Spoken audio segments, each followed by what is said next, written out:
So today is complex numbers. It's a HL only topic, and it is difficult. It's a difficult topic, and it shows up often on paper three. Um, so it's really, really important that you have the basics down, but also that you're good at solving hard problems in complex numbers.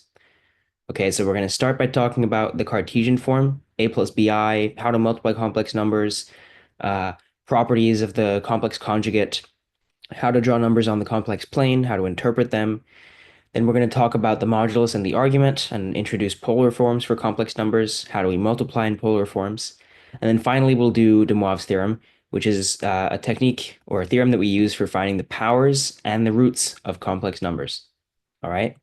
At any time, just drop questions that you have in the chat or in the Q&A, and I'll do my best to answer them. But with that said, let us get started. Okay, where do we start? We start with this imaginary number I, okay? And for years you learned that you can't do the square root of a negative number, and then all of a sudden you were told, actually, you can do the square root of a negative number. We just have to use a special letter to represent it, and we use that special letter I. Uh, and if it seems weird to you that all of a sudden we're taking the square root of a negative number, which is supposed to not be real, or if it's weird to you that this is an imaginary number, I totally understand. It's a bit of a misnomer to call it imaginary, because it does exist in more than a imaginary way. Imaginary numbers and complex numbers have really powerful applications in physics and chemistry and all sorts of domains.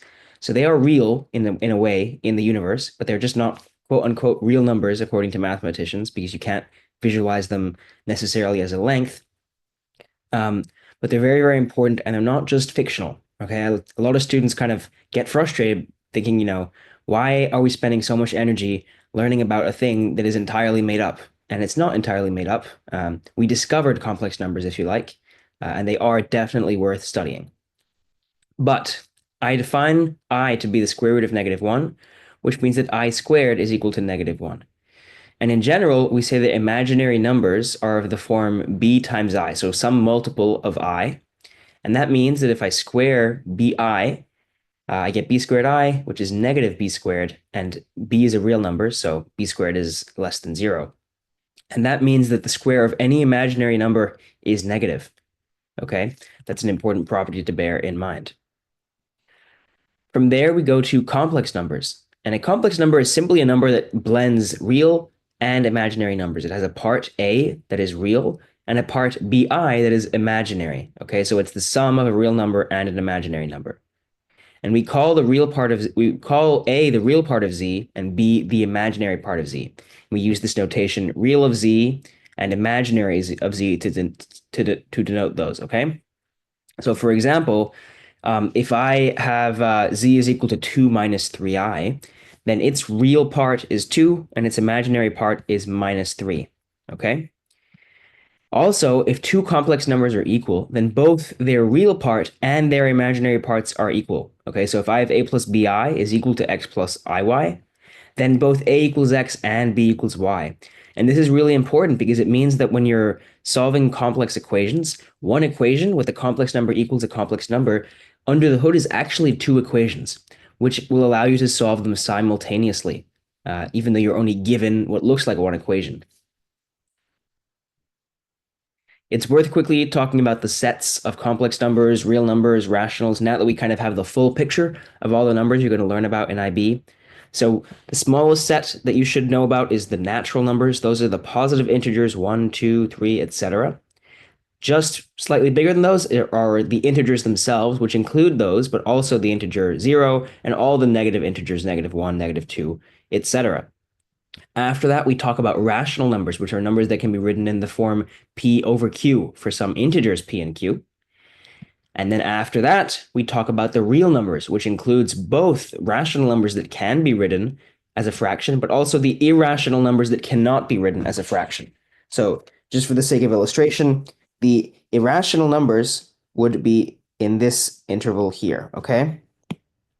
And now we're introducing this notion of complex numbers, which includes all of the real numbers, because, if I set b is equal to 0, then I just have a, and that can be any real number. And inside the complex numbers, I have the real numbers and I have the purely imaginary numbers. So these are the numbers bi, where a is equal to 0, and these are the numbers a, where b is equal to 0. And in general, I have all of these where both a and b are non-zero. Okay. So let's talk about the product of complex numbers in what we call Cartesian form. So Cartesian form is when I have a complex number written a plus bi or c plus di, whatever it is, when I write it as the real part plus the imaginary part times I. And if I multiply two numbers in that form together, just using normal expansion of brackets, I find something like this. And if you simplify it down, you end up with another real part and another imaginary part, okay? And rather than getting bogged down with the letters here, because it's not a formula you need to remember, I'm just going to show you an example. If I have 3 minus 2i times 2 plus I do 3 times 2, that gives me 6. Then 3 times I gives me 3i. Minus 2i times 2 is minus 4i. And minus 2i times I is negative 2i squared. And now this negative 2i squared is going to become a real number because I squared is equal to minus 1. Okay, so that's going to become minus 2 times minus 1 is plus 2. So I get 8 minus I. Now, the complex plane is a visual representation for complex numbers when they're in the form a plus bi. Okay, to plot a complex number, we take the real part and we make that the x-coordinate of the point, and we take the imaginary part and make that the y-coordinate. And we usually draw arrows and not just points to represent these complex numbers. So these are sort of vectors, if you like. And that's just the convention. Okay, so in this diagram, you see a couple of examples. I have 3 plus 2i, which is that x is equal to 3, y is equal to 2. I have the general, arbitrary complex number z, which in this case we could determine is at 4 comma negative I. I think that's what the example wanted us to do. Here I'm at negative 1 comma negative 2, so that's minus 1 minus 2i. And here I'm at minus 2 for x and plus 1 for I, so that should actually be negative 2 plus I. Okay? So if we were trying to find the complex number z, I would look, I'm at x is equal to 4, y is equal to minus 1, so I'd be at 4 minus I. Okay, now the complex conjugate is the number, we denote it z star, that has the same real component as z and the opposite imaginary component, all right? So if z is equal to a plus bi, then z star is equal to a minus bi, right? Now, since the real component of z and z star are the same, and the imaginary components are opposite, on the complex plane, z star is just the reflection of z in the x-axis, okay? So if I move this point around, the complex conjugate is just going to be on the opposite side, and you see that they're just always going to be opposite each other there, all right? So here's an example. Let's say I'm trying to find the complex conjugate of negative 5 minus 2i. All right, all I do is I change this negative 2 to a positive 2, and I get z star is equal to negative 5 plus 2i. All right, your turn. I want you to multiply this number together and find its conjugate and then plot it. I'm going to give you a minute. Okay, I'm going to go over the solution here. So I have z is equal to 3 plus 2i times 1 minus I. Let me multiply that out. I'm going to have, just write a step here, times 1 minus I. All right, then I'm going to have 3 times 1 is 3, then 3 times negative I is minus 3i, 2i times 1 is plus 2i, and then I have minus 2i squared.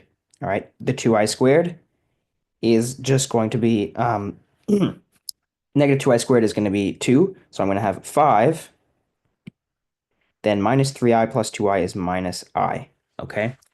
And so I have to put this at x is equal to 5 and y is equal to minus 1. Perfect. Now, some important properties of the complex conjugate, okay? The conjugate of the conjugate is the original number, right? If I change if I flip the sign of the imaginary part and I flip it back, I'm just going to get the same number, all right? Also, the conjugate of z plus or minus w, so a sum or a difference, is just the sum or difference of the complex conjugates. Also, the conjugate of the product zw is just the product of the conjugates. And similarly for the quotient, if I have z over w star, that's z star over w star. Now, in general, anytime you have an expression with complex with complex numbers in it, you can take the conjugate of the entire expression at once, just basically flipping the sign of every I that you see. So every I that you have in an expression, you can replace with negative I, and that is still going to be a valid equation. Okay, so you can just apply the conjugate to both sides at once, and you can treat every individual I separately.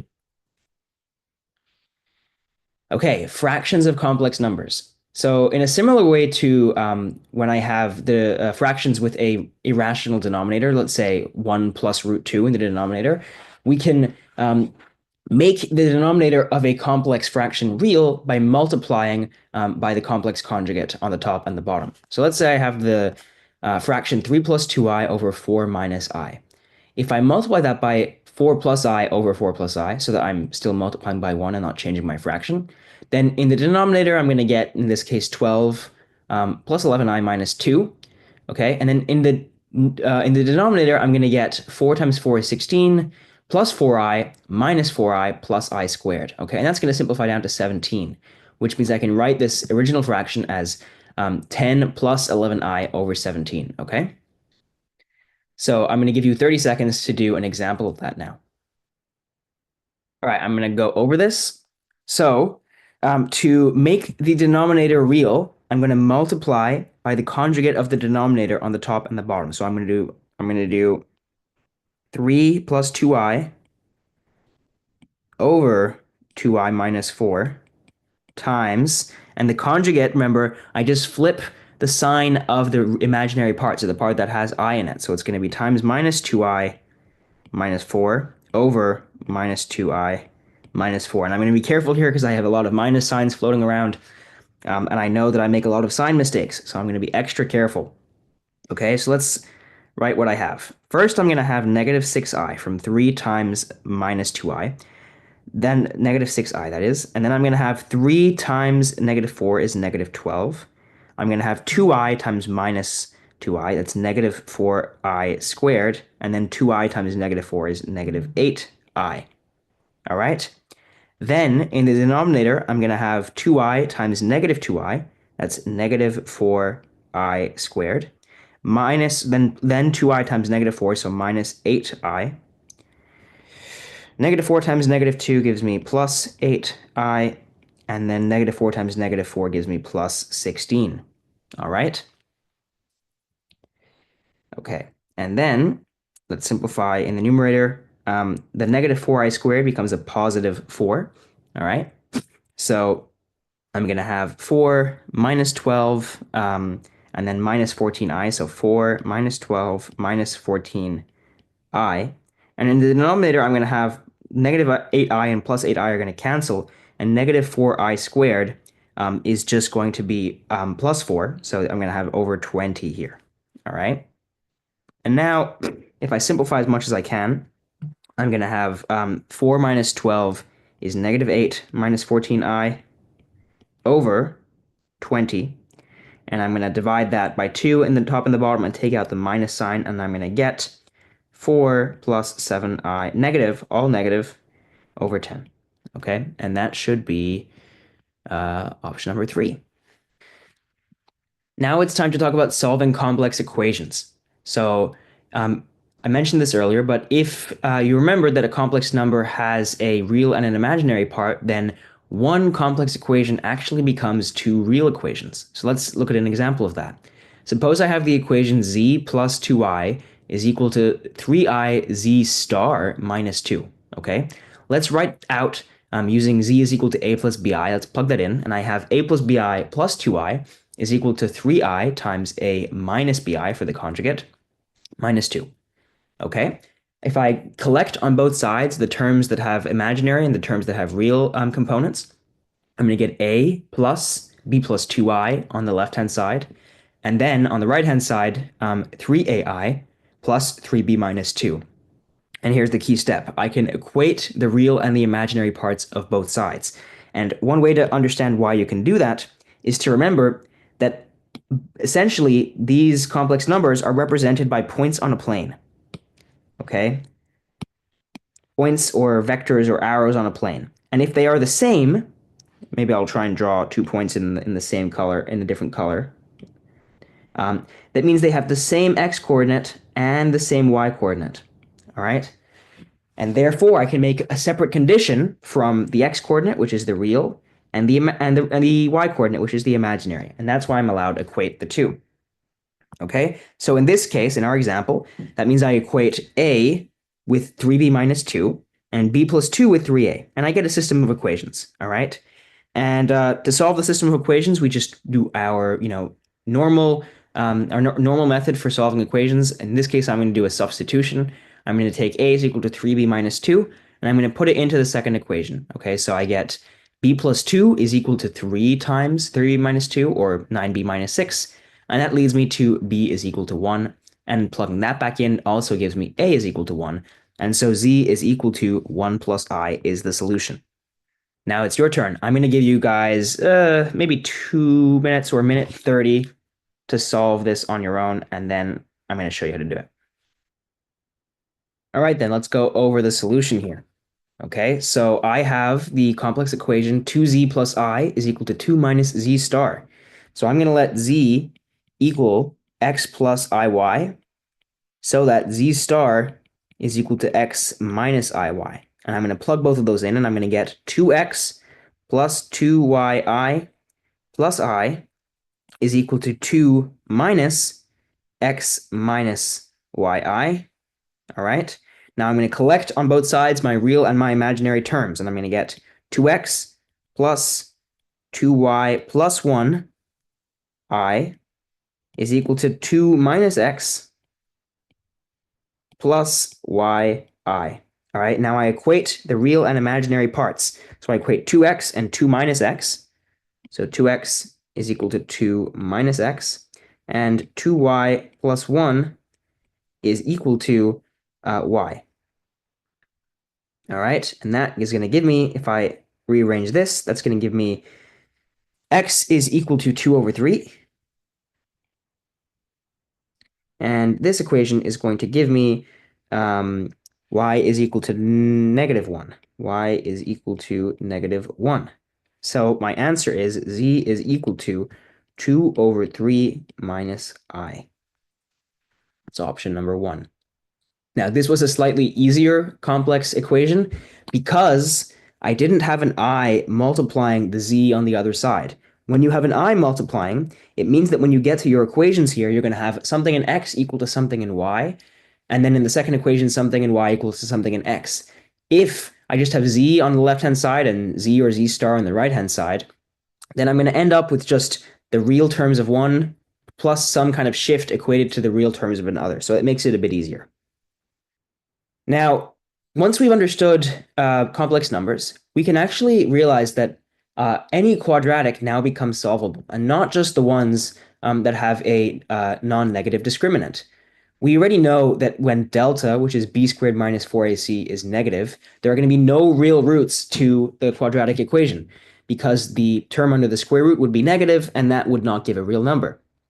However, once we understand complex numbers, those roots are, just as valid as the real ones in many contexts. So we can actually go about and find those roots. And you don't really have to do this on the exam unless you're told that z belongs in the complex numbers. Usually you're looking for the real solutions. But let's say I was looking for all the roots of z squared minus 2z plus 5 equals 0. As soon as you see z, that's a strong hint that you're talking about complex numbers instead of, something like x. Let's use the quadratic equation. I have z is equal to 2 plus or minus 2 squared minus 4 times 1 times 5. All right, that's 2 plus or minus the square root of negative 16 over 2. And negative 16 is negative 4 all to the power of 2. Sorry, so negative 4 squared with a negative in front. So this is going to become, if I take the square root of 16, 2 plus or minus 4 times the square root of minus 1, which is I. So 2 plus or minus 4i. So 2 plus or minus 4i over 2. And if I divide by 2, I get 1 plus or minus 2i. Now I want you to notice that I have 1 plus or minus 2i, which means my roots are 1 plus 2i and 1 minus 2i. Now, we're going to talk more about this when we talk about polynomials, but you notice that these are the conjugates of each other, right? Star, they're the conjugates of each other. And actually, when you have a polynomial that has real coefficients, so in this case, 1z squared minus 2z plus 5, if there is a complex root, then the conjugate of that complex number must also be a root. And it's a theorem that we will talk more about in polynomials. It's a super, super important theorem, and kind of a classic way that complex numbers show up on the exam is to tell you one of the complex roots of a polynomial, and you're supposed to remember that the other complex root also therefore has to be a root, and therefore that will allow you to solve the question. All right, I'm going to give you a minute to do this on your own. Okay, that's time. I'm going to go over the solution, but let's do this. I have z squared plus 6d plus 6z plus 10 is equal to 0. And I'm going to use my quadratic equation, which says that the roots are negative 6 plus or minus the square root of 6 squared minus 4 times 1 times 10 all over 2, which is minus 6 plus or minus, and 6 squared is 36, and I'm subtracting 40, so the square root of minus 4 all over 2. And the square root of minus 4 is the square root of 4 times the square root of minus 1, so this is negative 6 plus or minus 2i. And I'm dividing that by 2. So in other words, I have minus 3 plus or minus I. So let's look for the one that has minus 3 plus I and minus 3 minus I. That's option number 4. Okay, it's time for our first IB style problem. I'm going to give you guys, let's say 5 minutes to do this on your own while I make my coffee, and then I'm going to show you how to solve it. Let me show you how I would solve this. So I have negative 3z star over 5 minus z is equal to 2i, okay? So I'm going to start by letting z equals to a plus b, I, that's given in the question. And so I'm going to write this equation in terms of a and b. So I'm going to have negative 3, let's write a fraction. I'm going to have negative 3, and z star is a minus bi, and that's going to be divided by 5 minus a plus bi. Okay, and that's supposed to be equal to 2i. 2i. All right.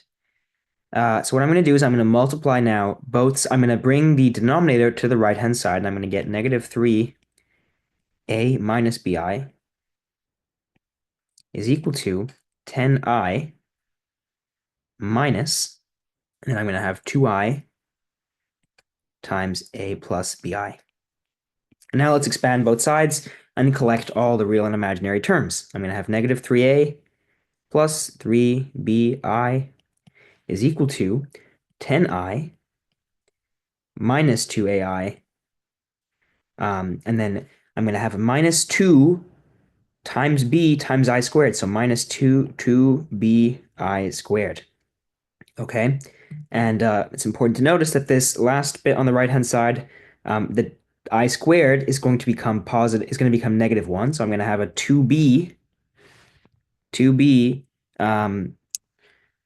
then plus 10 minus 2ai.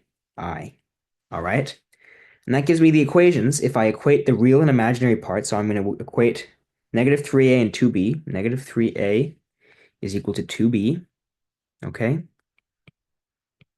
And my second equation is going to be 3b is equal to 10 minus 2a.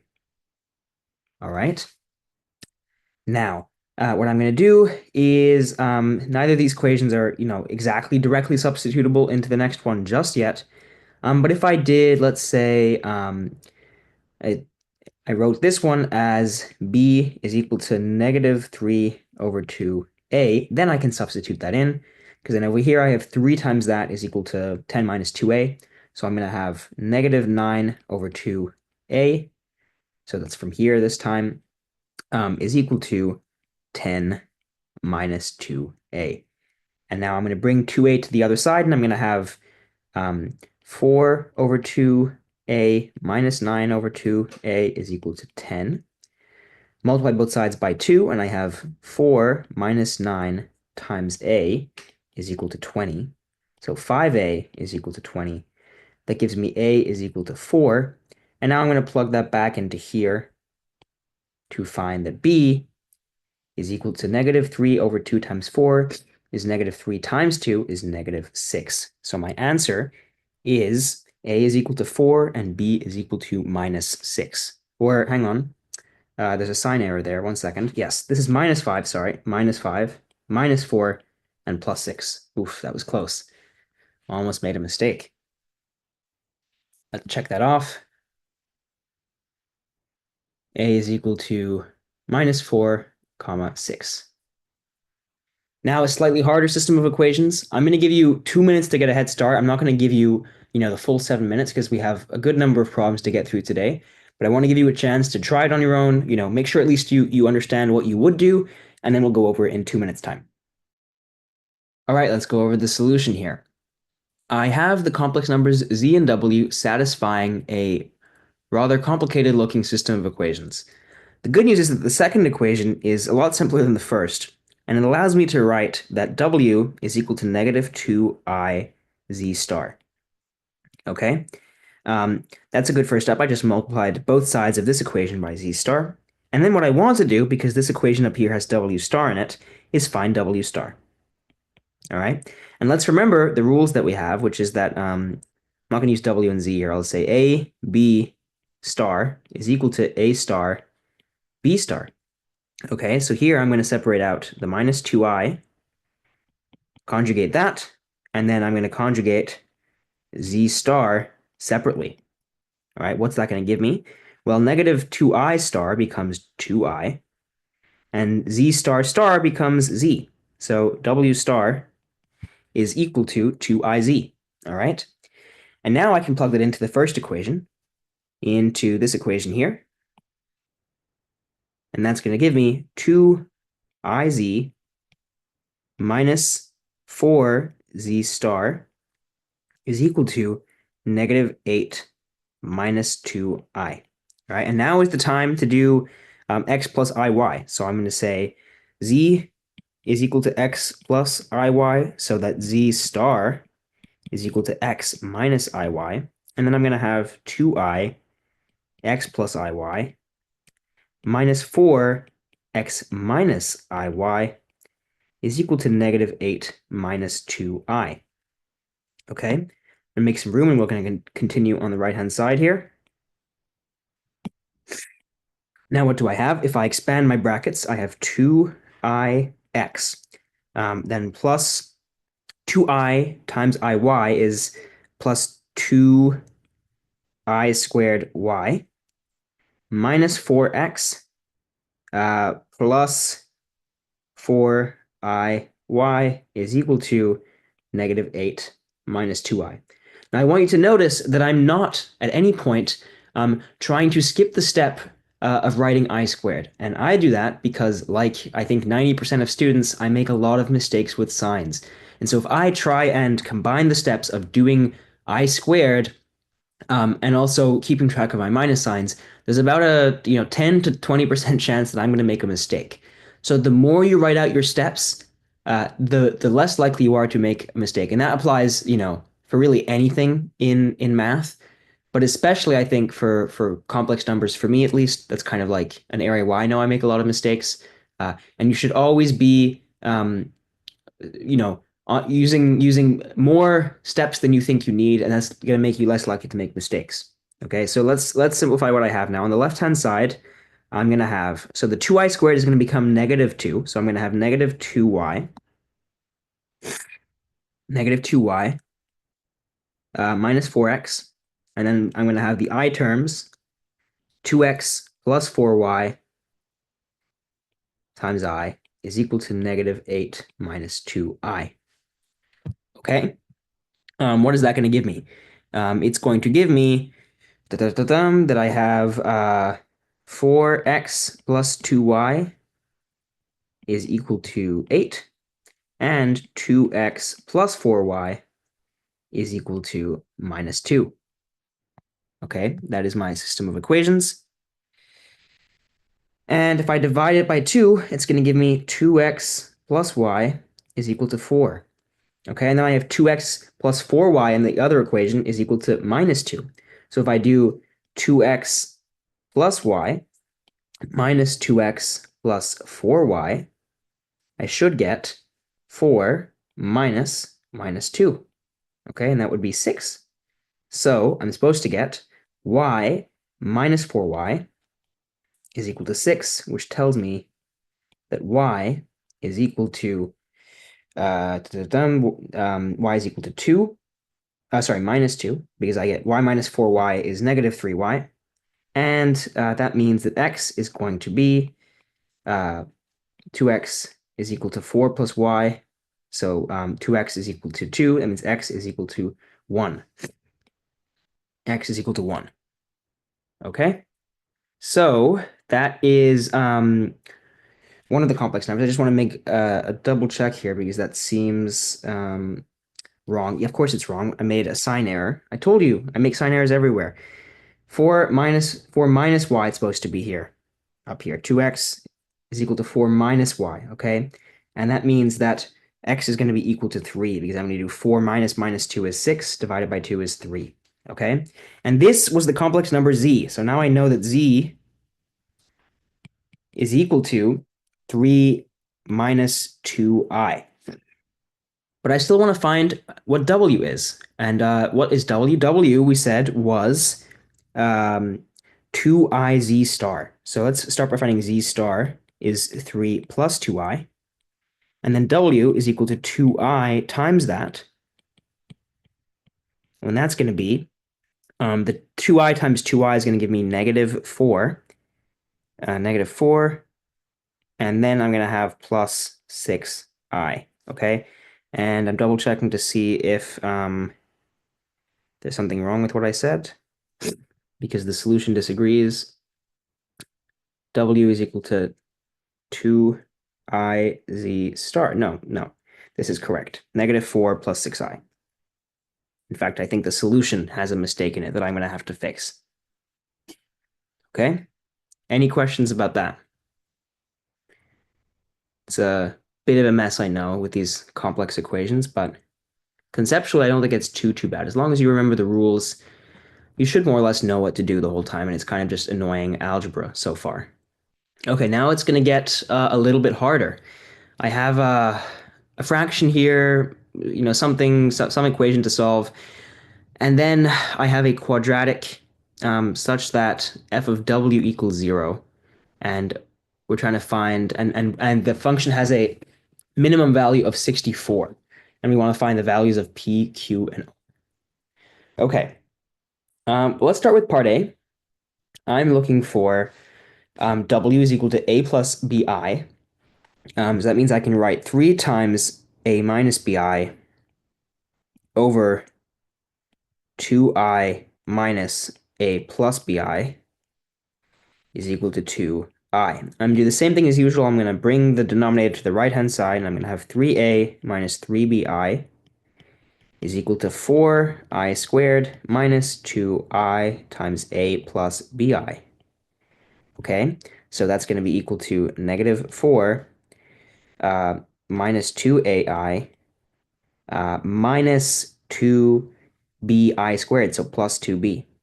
Okay, so what do I get when I equate my real and my imaginary parts? I get 3a is equal to 2b minus 4. 3b is equal to 2b minus 3a is equal to 2b minus 4. And for the imaginary parts, negative 3b is equal to negative 2a. All right. I'm going to turn this equation into 3b is equal to 2a, or in other words, b is equal to 2 over 3a. And now I plugged it into the one above, and I get 3a is equal to 2 times that, so 4 over 3a minus 4. Okay. And 3a is 9 over 3, so I'm going to do 9 minus 4 over 3a is equal to minus 4.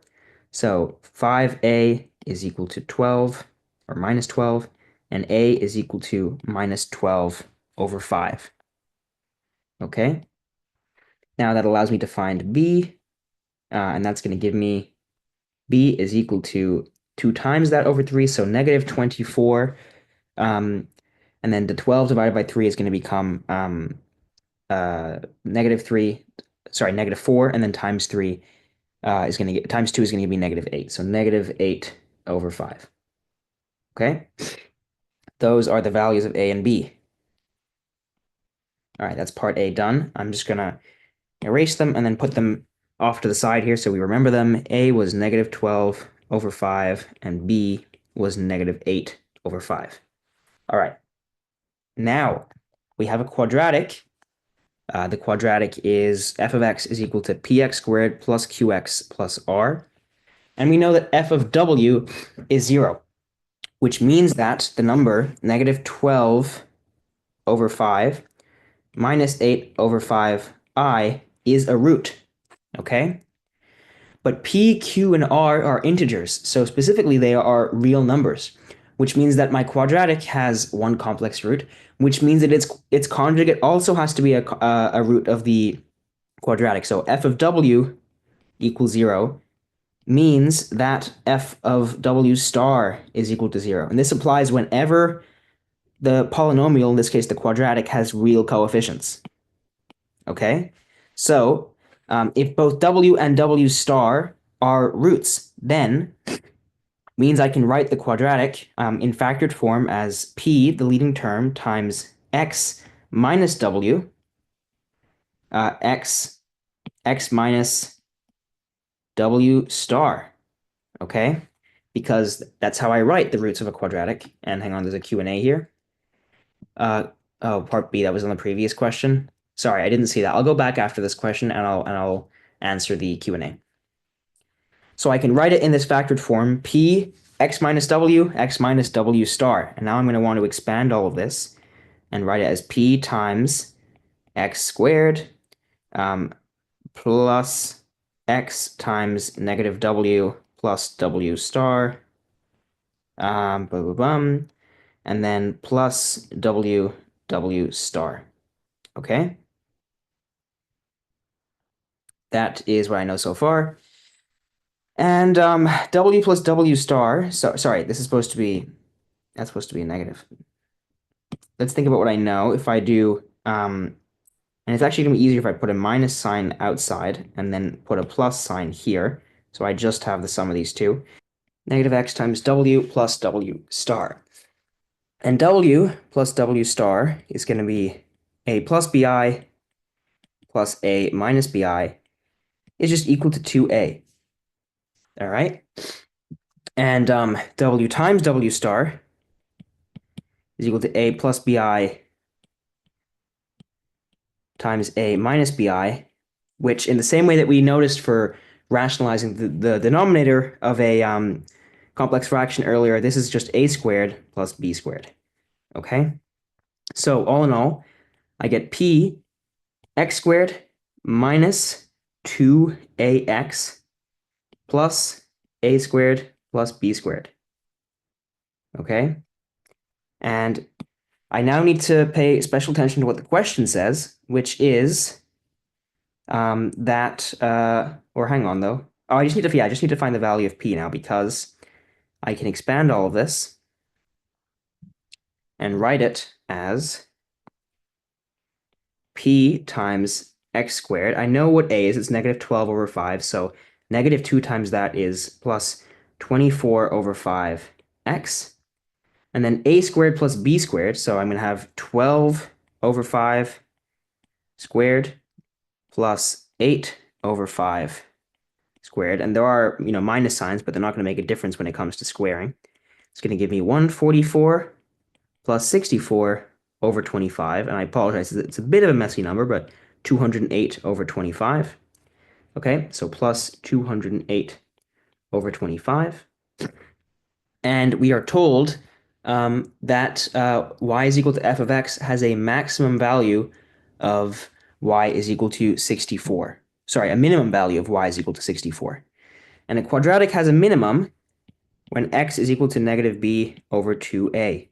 So if I look at that 24 over 5x squared, it means I'm going to have a minimum when x is equal to negative 12 over 5. All right. And I can plug that in. And it's going to give me P times, and I'm going to do 12 over 5 squared, and then plus 24 over 5. And then this other term, by the way, on the end, the 208 there, this 24 over 5 is being multiplied by negative 12 over 5, and then plus 12 over 5 squared plus 8 over 5 squared. And I'm writing these all in their kind of factored form like that because it's gonna make it a little bit easier to do the arithmetic and make some simplifications. Okay, and then what I'm gonna have is that is all supposed to be equal to 64 is what I'm told. Okay, so let's do as much simplification as I can. I have in every term I have something divided by 5 squared. So I'm going to write, first of all, P over 5 squared outside. And on the inside, I'm going to have 12 squared plus 24 times minus 12 plus 12 squared plus 8 squared. Now, this is a little bit nicer because 24 times minus 12 is, so I can write this as P over 5 squared is equal to 12 squared minus 2 times 12 squared because this is 12 squared plus 2 times 12 times minus 12 plus 12 squared plus 8 squared. And I notice that this term here, this is minus 2 times 12 squared. And so all the 12 squareds are going to cancel. And I'm left with P times 8 squared over 5 squared is equal to 64. And that means that P times 64 over 25 is equal to 64, which means that P is equal to 25. Okay, that was the value of P. And then the value of Q is simply 24 over 5 times P. So Q is equal to 25 times 24 over 5, which is 5 times 25. That's 120. Okay, and then R is 208 times 25, so R is equal to 208. And those are my final answers.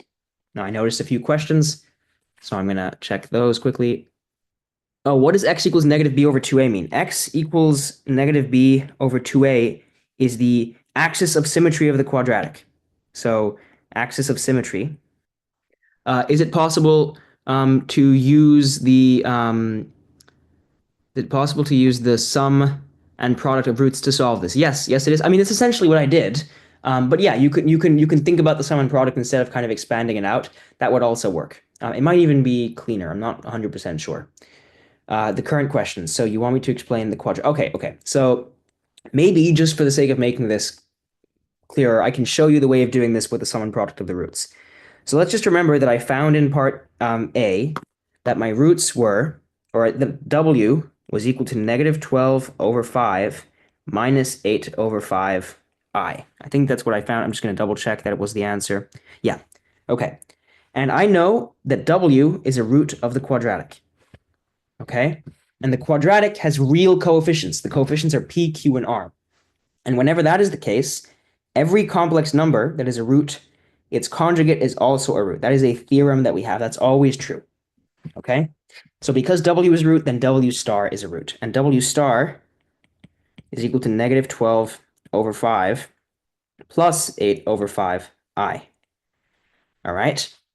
And now, if you like, we can use the properties that negative b over a is equal to alpha plus beta. So sum of the roots is negative b over a. In this case, it's going to be negative q over p. And similarly, that c over a, or in this case, r over p, is equal to alpha beta. Okay, so alpha plus beta is the sum of these two things, and the imaginary parts are going to cancel, and I'm going to get negative 24 over 5. And alpha beta is the product of those two things. And remember, the W star is a squared plus b squared, and we're going to see that more when we talk about the modulus in a second. So I'm going to get 12 squared over 5 squared plus 8 squared over 5 squared. Okay, so in other words, 12 squared plus 8 squared over 25. That is the sum and the product of my roots.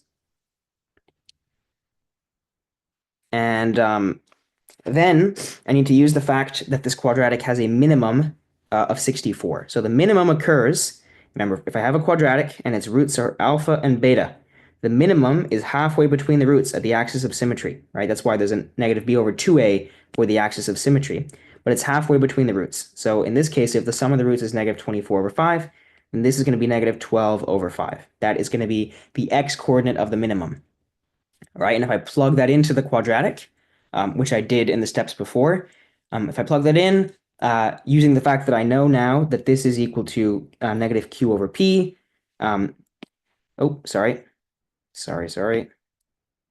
Then the quadratic, which is, p times x squared, and then minus q over p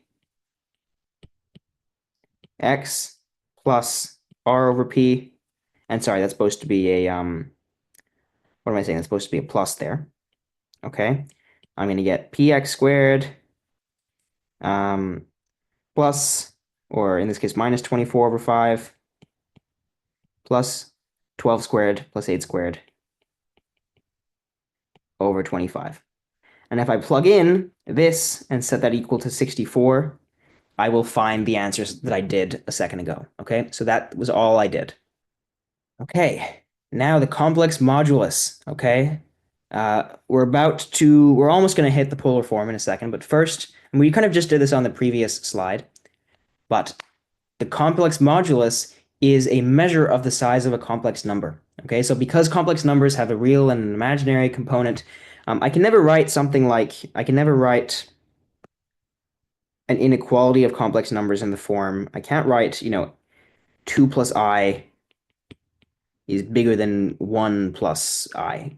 Okay, that doesn't make sense because I'm comparing a thing that is actually a coordinate with another one, and this inequality is just not well defined for such things. But we can ask about the size of a complex number by thinking back to the Cartesian plane and remembering that these complex numbers are essentially arrows on the complex plane. And a good way to measure the size of that would be to measure the distance here. Okay, and we call that distance the modulus of z. And because the real component is a and the imaginary component is b, by Pythagoras, the length of z is equal to a squared plus b squared.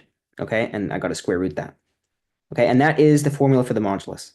So for example, if I have 3 plus 4i, then mod of z is the square root of 3 squared plus 4 squared. That's the root of 25. That is equal to 5. Here's the connection made a bit more clear with a nice diagram. If I have z is equal to a plus bi, then it has coordinates a comma b on the plane, and the modulus represents the distance from the origin. All right? Now, here's an interesting property to note. If I take z times z star and I expand it out, if I do a plus bi times a minus bi, I'm going to get a squared plus abi minus abi minus I squared b squared. And because I squared is negative 1, and these two terms cancel, I just get a squared plus b squared. This is a very useful property to bear in mind. If you don't remember it, it's not so much going to stop you from getting the answer, but you're going to end up doing this step every time only to realize, if you haven't made a mistake, that you just get this. Okay, so it's really, really useful to remember that z times z star is equal to the square of the modulus. Okay, also some properties of the modulus. The length or the size of the conjugate is the same as the original number. That one makes sense because all I'm doing is changing the sign of the imaginary part.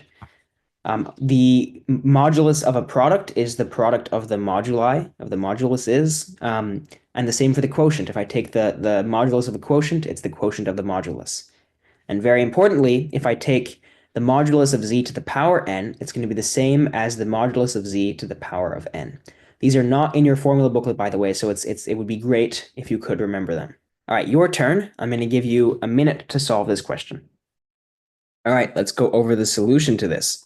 So I have the number z, which is 1 plus 2i, and a number w, where I know that w times w star is equal to 25.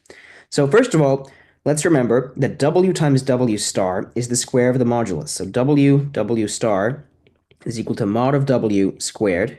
I'm told that's 25, which means that mod of w is equal to 5.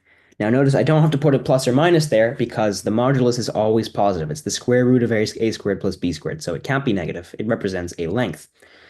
Okay, so I know that mod of w is 5, and then mod of z, if I do the square root of 1 squared plus 2 squared, that's going to be the square root of 5. All right, and now I want to find the modulus of z to the 4 over w star. So that's the same as the modulus of z to the 4 over the modulus of w star. And the modulus of z to the 4 is the modulus of z to the power of 4. And the modulus of w star is the same as the modulus of w. Okay, so let's plug in what I know. This is now going to be root 5 to the power of 4 divided by 5. Or in other words, 25 over 5. And that should give me just simply 5. Option number 3. All right. Okay, another IB style problem. Okay, so I have the complex number w is equal to 3 minus 4i, and another complex number z is equal to a minus 2ai. And I'm given that wzw squared is equal to 5. What does that mean? So wzw star is the same as all mod, so it's the same as w mod z mod w star, which is supposed to be equal to 5. Okay? And I know that w is equal to 3 plus 4i, so mod of w is equal to the square root of 3 squared plus 4 squared, which is 25, so that's going to be 5. Okay? And that means that because the modulus of w star is equal to the modulus of w, that this becomes 5z times 5 is equal to 5, or 25z is equal to 5, so z is equal to 1 over 5. And that is part A. Now, part B, they want us to find the value of A. Okay, so I have z is equal to a minus 2ai, which means that the modulus of z is equal to the square root of a squared plus 4a squared. And that's supposed to be equal to 1 over 5. Let me square both sides and say that 5a squared is equal to 1 over 25.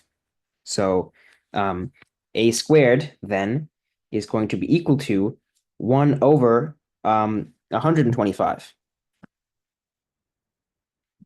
Yeah.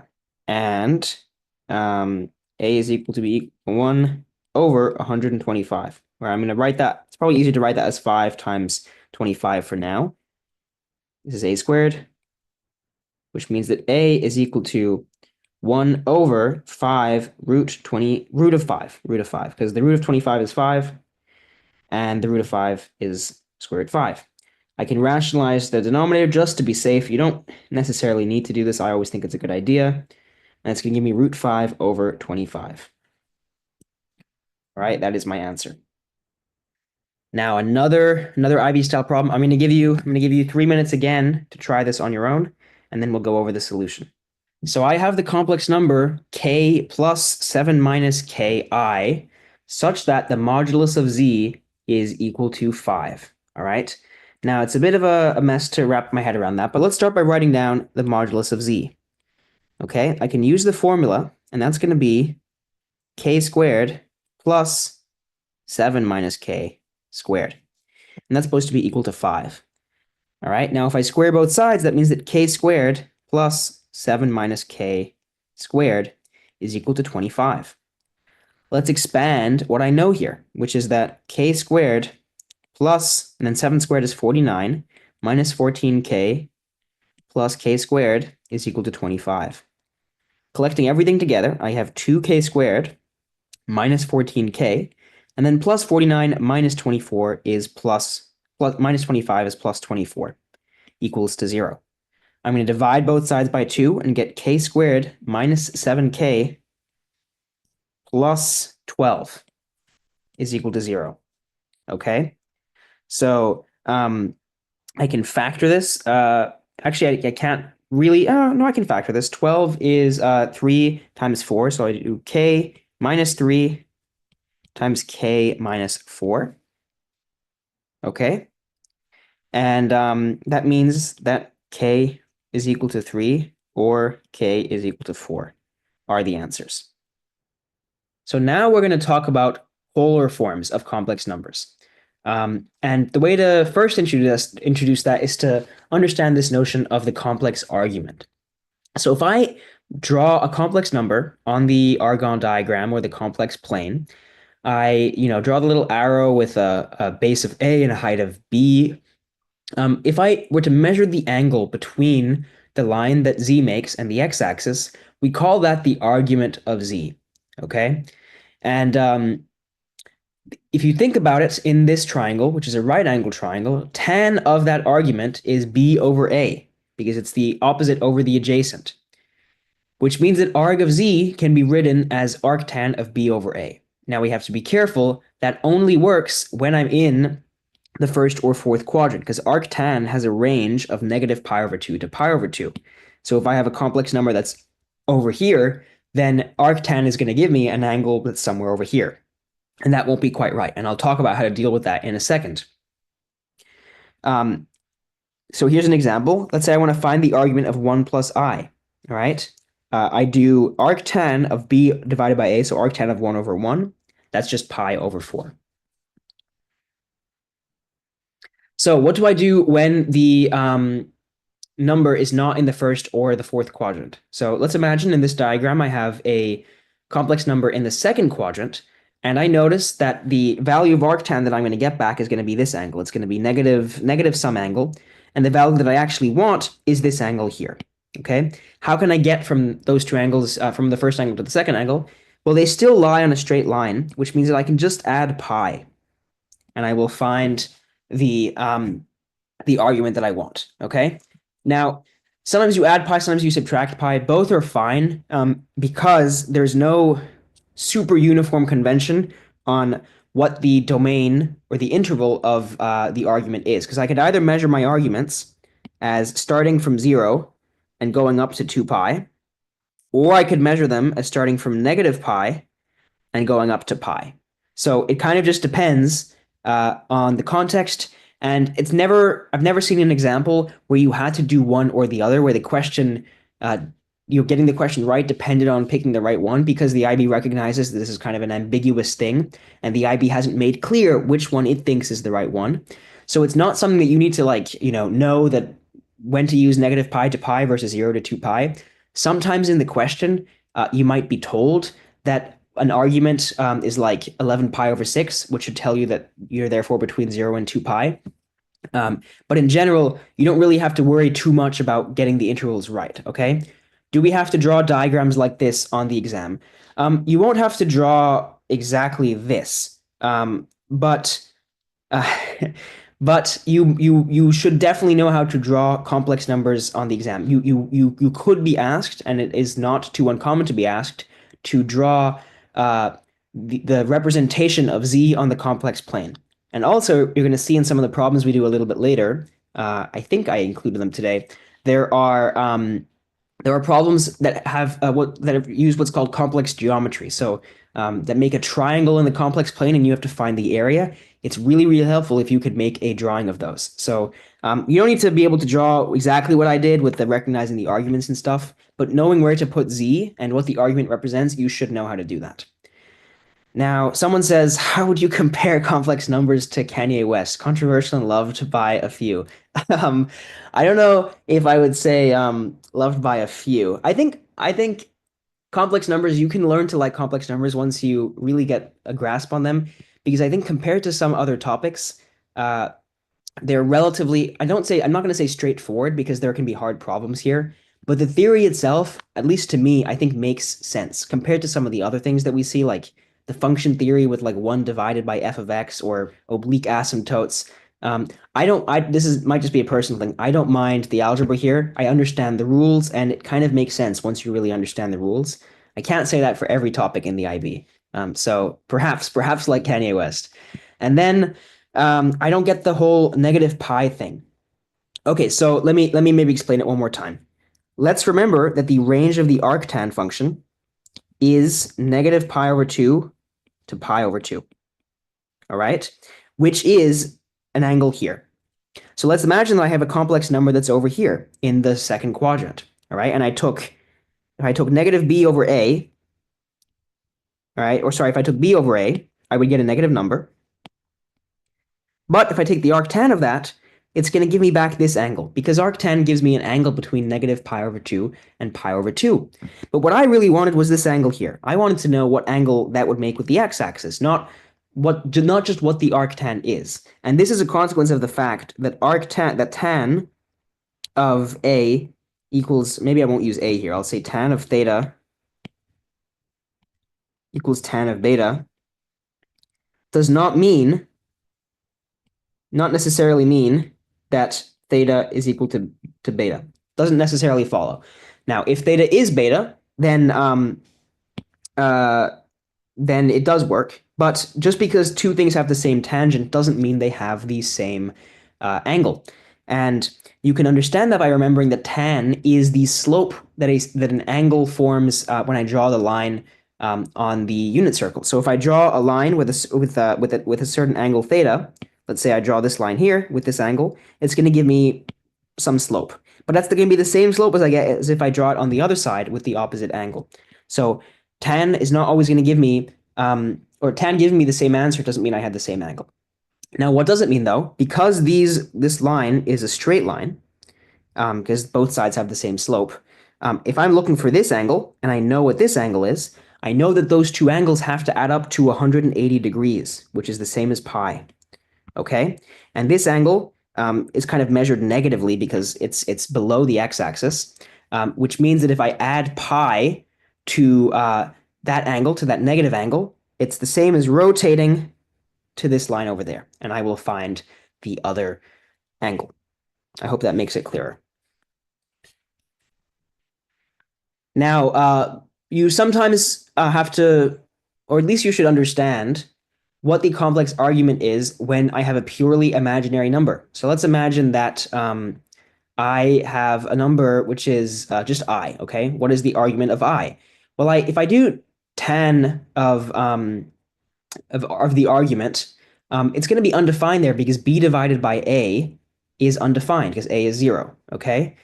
But we also recall that tan of theta is undefined when theta is equal to pi over 2, 3 pi over 2, etc. So in this case, when you have a purely imaginary number, it makes more sense to just think about the argument intuitively rather than think about tan. If I have a purely imaginary number, I either lie along the positive y-axis or along the negative y-axis. And I know that the y-axis makes a 90-degree or pi over 2 angle with the x-axis, and the negative y makes a 270-degree or 3 pi over 2 angle with the x-axis. Now, I haven't seen a question where you had to know that on the IB, where you had to recognize that the argument was pi over 2 because it was, but still, you should definitely know that if I have an argument of pi over 2, and we'll see why in a second, that is going to mean that I have a positive, a real number. Okay, so for example, if I have z is equal to negative 3i, it's purely imaginary, and negative 3 is less than 0, so its argument is going to be 3 pi over 2 because it lies somewhere along this line, and so the angle is going to be that. Your turn to do an example. Okay, I want you to find the argument, and this time I'm specifying what the interval of the argument is, otherwise the question wouldn't have a single answer, of the complex number negative 3 minus root 3i. So I'm going to give you a minute. All right, then, let's get started. I have the complex number negative 3 minus root 3i. And I know that tan of the argument, is going to be equal to negative b, sorry, not negative b, just b over a. Or in this case, it's going to be equal to negative root 3 over negative 3. Sorry, someone called me. And negative root 3 over 3 is just going to be 1 over root 3, right? So what does that mean? It means that if I just took the arctan of that, then tan is going to be 1 over root 3. And hang on, is there a minus sign missing? No, there is not. But I believe the mark scheme here has a different question, so oops. Okay, but if I take the arctan of both sides, then arg of z is going to be equal to pi over 6 plus k pi. But I don't know yet whether I have to add pi or not. But what I can think about is the fact that negative 3 minus root 3I is in the fourth quadrant, okay? And if it's in the fourth quadrant, then I should have a negative pi over 6 here, okay? And no, sorry, it's in the third quadrant. It's in the third quadrant. And if it's in the third quadrant, then that means I should be subtracting pi. So I should have negative 5 pi over 6. Because, let me draw a little picture. Let's draw a picture. I have a complex number that is somewhere, over here. Actually, it's somewhere over here. And the arctan gave me this angle here. It gave me pi over 6. To get to this angle, I can either add pi or subtract pi, but because I'm in the interval negative pi up to pi, I have to subtract pi, and it's going to give me negative 5 pi over 6. I'm not going to click on the answer because for some reason, the solution to this question is based on z is equal to positive 3 minus root 3I. So it's actually solving a different question. So I think the question actually wants this answer, but the correct answer to the question as it's written is option number 1. So I'm sorry about that typo. Now we're ready to talk about the polar form of complex numbers, okay? And the first polar form we're going to learn is to represent a complex number using cosine and sine. So let's remember that we now know that the modulus of z represents the distance that a complex number is from the origin on the Argand diagram.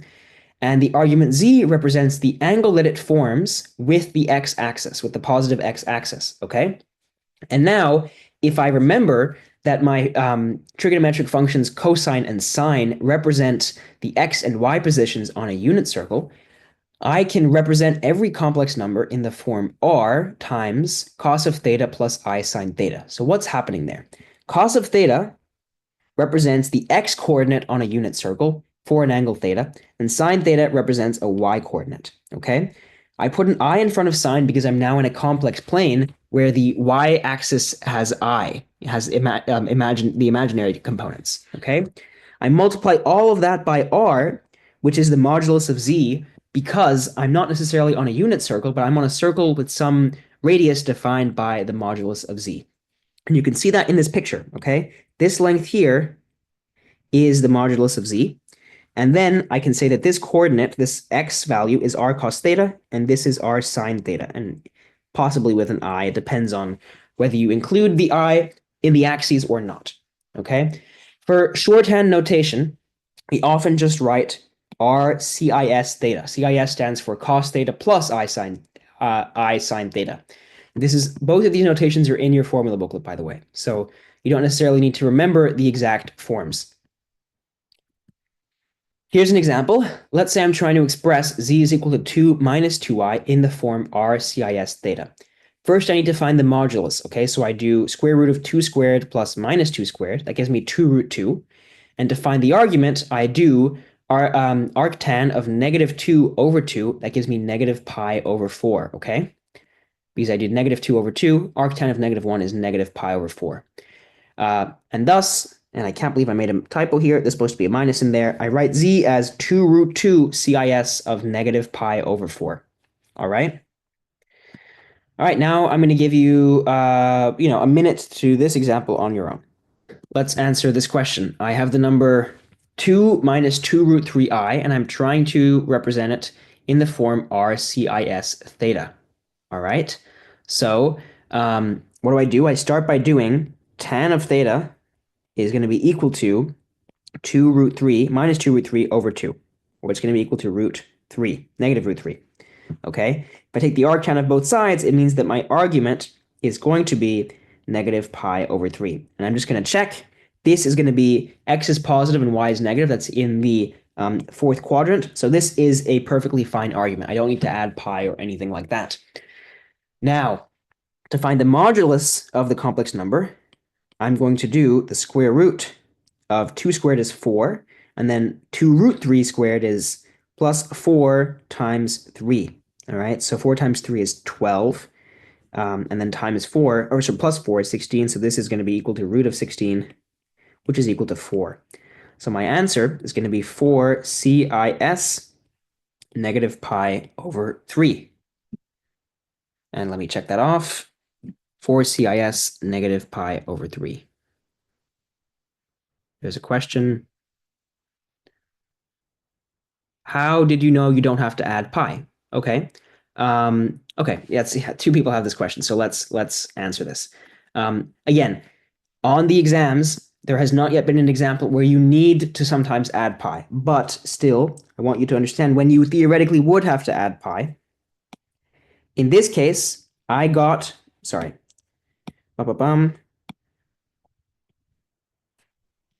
in this case, the number that I started with, the complex number, is somewhere in this quadrant, right?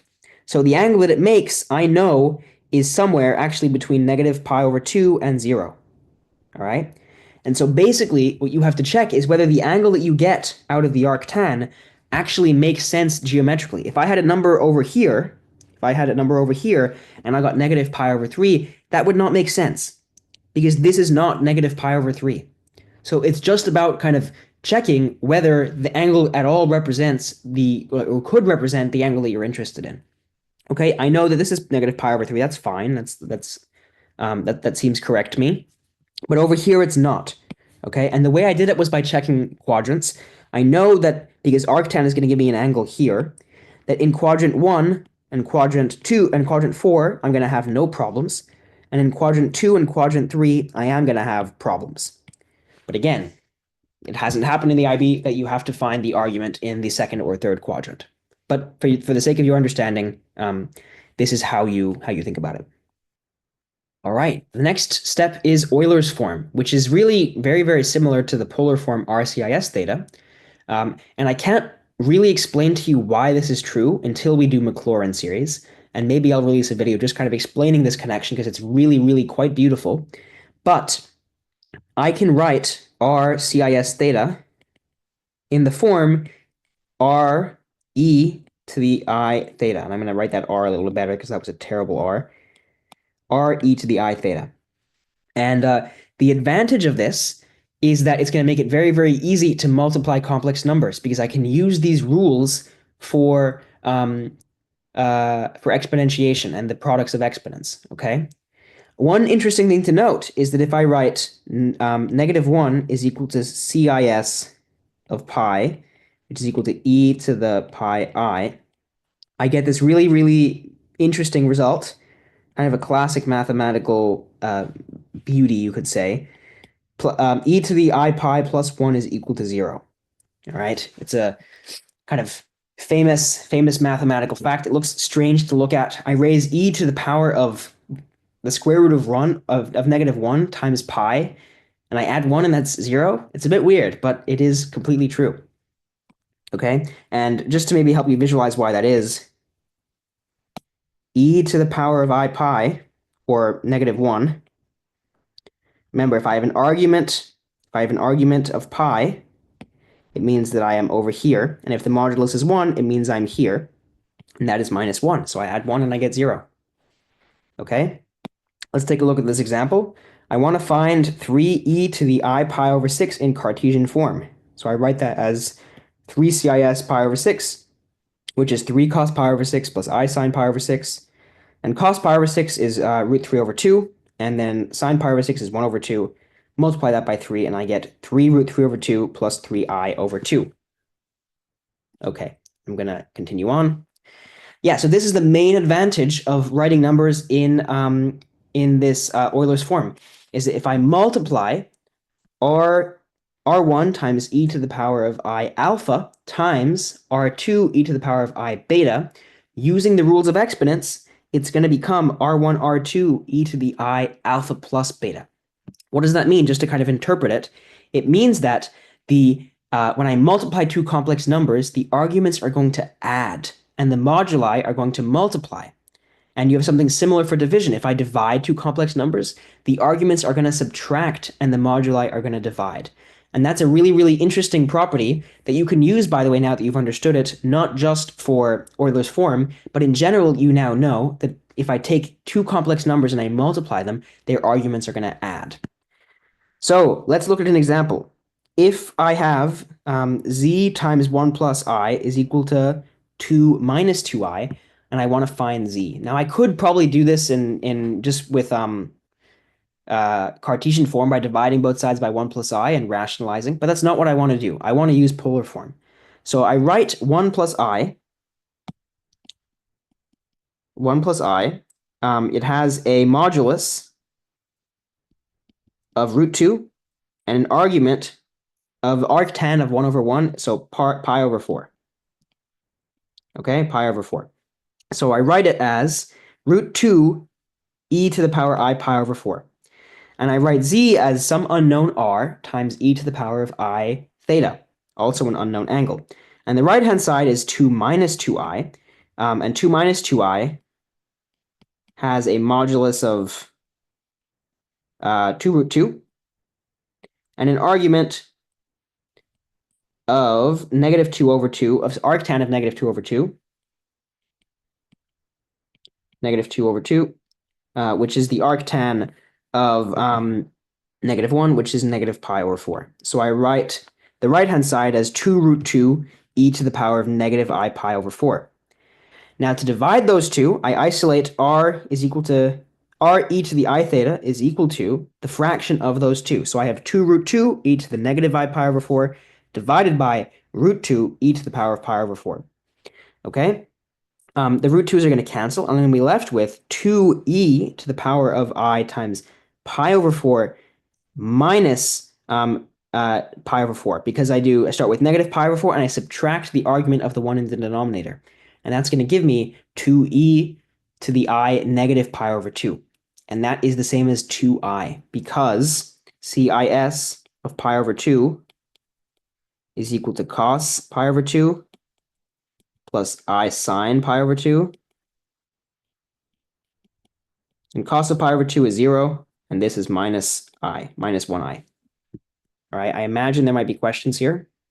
I didn't understand the subtracting. Okay, so in the same way that when I multiply two complex numbers, I know that their arguments are going to add. Maybe let me show you actually.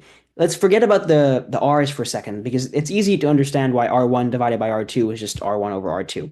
Why is it that e to the power of I alpha over e to the power of I beta is equal to e to the power of I alpha minus beta? Well, what do I know about dividing any numbers? If I divide a to the power of n divided by a to the power of m, any exponents, this is a to the power of n minus m. That's a rule that I have from exponents and logs. And if that's not very clear to you, you should go watch the session on exponents and logs. That one is recorded and posted.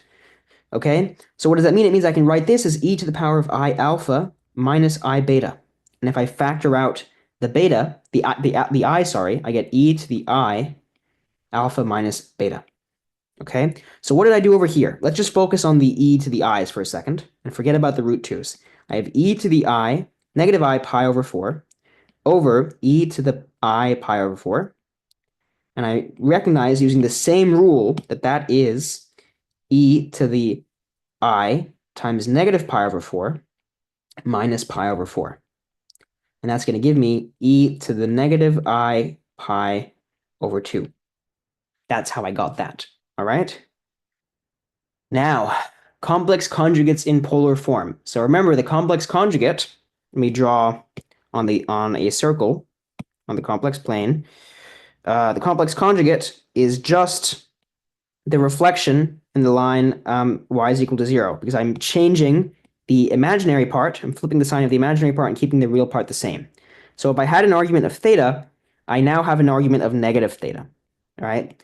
Which means that if z is equal to re to the I theta, then z star is equal to re to the negative I theta. And notice, therefore, that if I do z star, I get r squared e to the I theta minus I theta, which is r squared e to the 0. So just r squared. And we know that. That's the mod of z squared. And we already knew that property. But it's good to see that it is consistent with this new Euler's form that we've developed. Okay, your turn. Exercise time. I'm going to give you a minute. Let z equals e to the power of negative I pi over 6 and w equals to 3 cis pi over 2. And I want to find z w star in the form a plus bi. Okay, well, w star, first of all, is just going to be 3 cis of negative pi over 2. And that is negative 3i. Because cis pi over 2 is cosine pi over 2, cosine negative pi over 2 plus I sine of negative pi over 2. That's 0, and that's minus 1, so minus I. Okay, that gives me 3i. And then e to the negative pi I over 6, and I think the question probably wanted us to do this in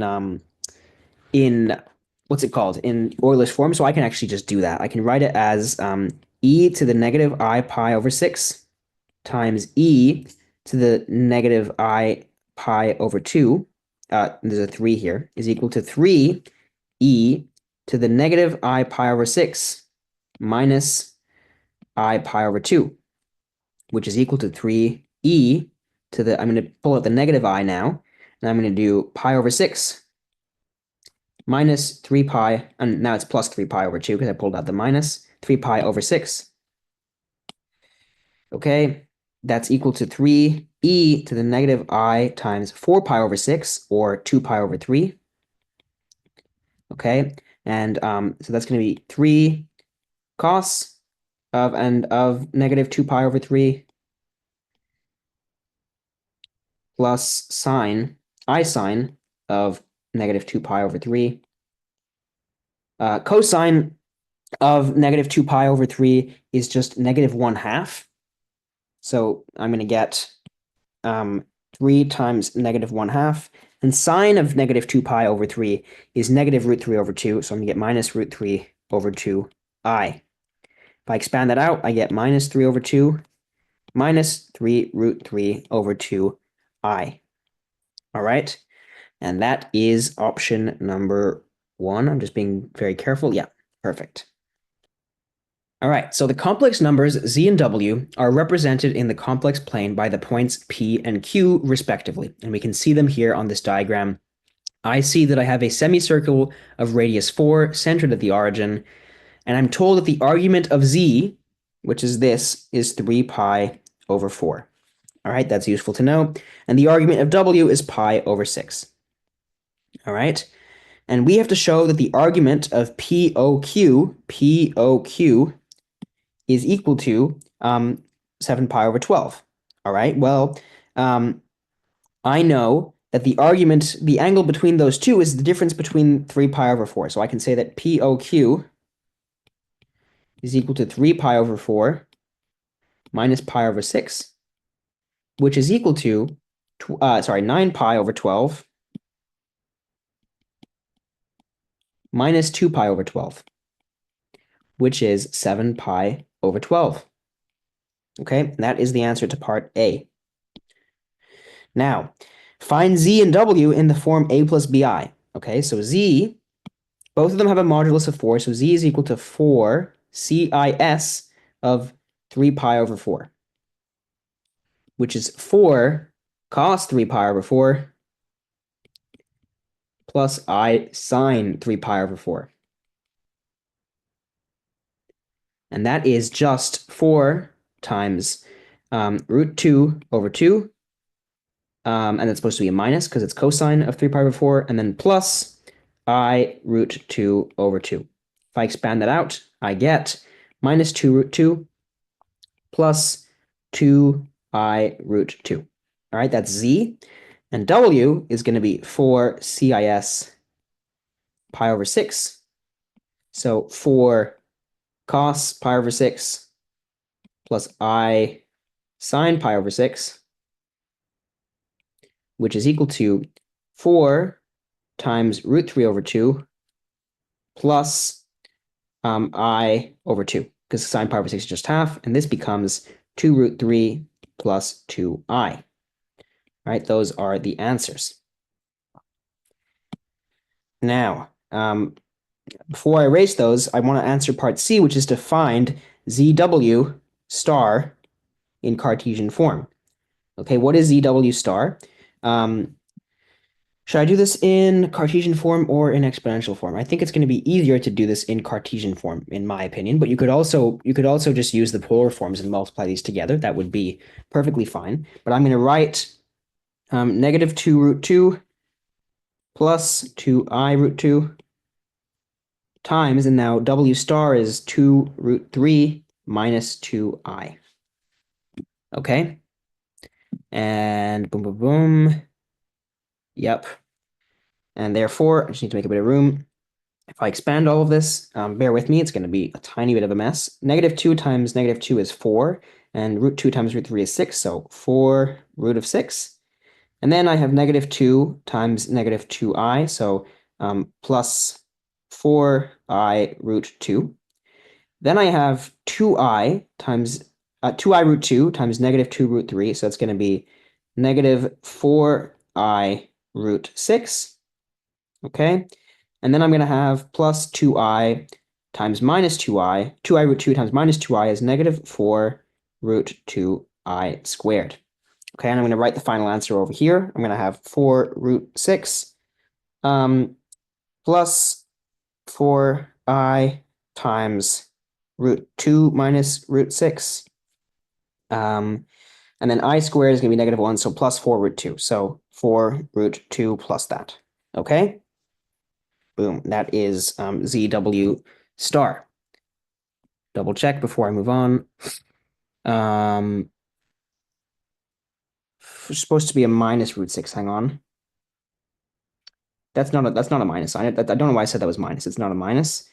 I misread that. It's just plus, which means that this is going to be a minus.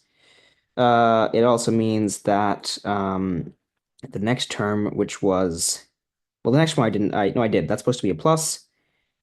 And that's the only changes, I believe. So that makes this plus, and it makes this minus. Okay? Perfect. And now I'm doing part D, which is to determine the value of z minus w squared. Oh my God, that's a bit ugly. Z minus w squared. All right. So I remember that the mod of a number, the mod of a complex number, is the square root, or sorry, the square of a mod is the same as z times z star. All right. Why is that helpful? It means that I can write z minus w squared as z minus w times z minus w star.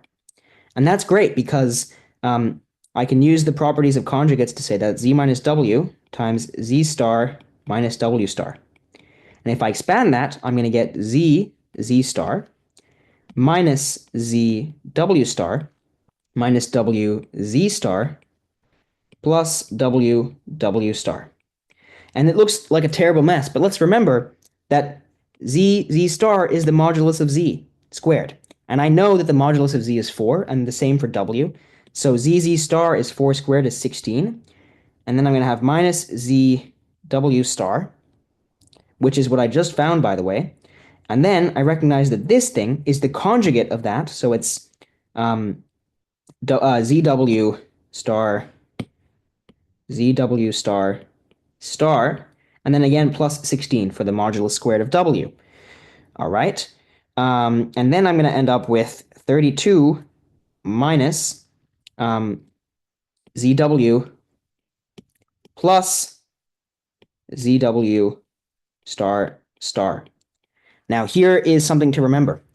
On a complex diagram, or this works for any complex numbers, but the way you visualize it, or actually it's easier with a plus bi. It's easier that way. Let's say I have a plus bi, and I add the complex conjugate a minus bi.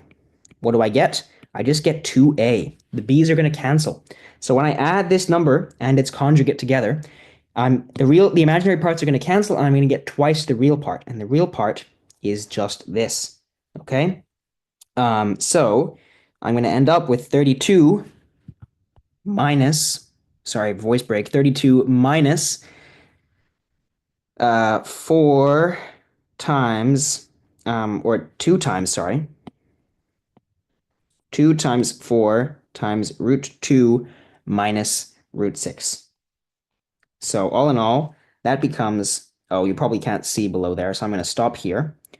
If you can't see what I've currently written, just let me know. I think this should still be visible. This becomes 32 minus 8 root 2 plus 8 root 6.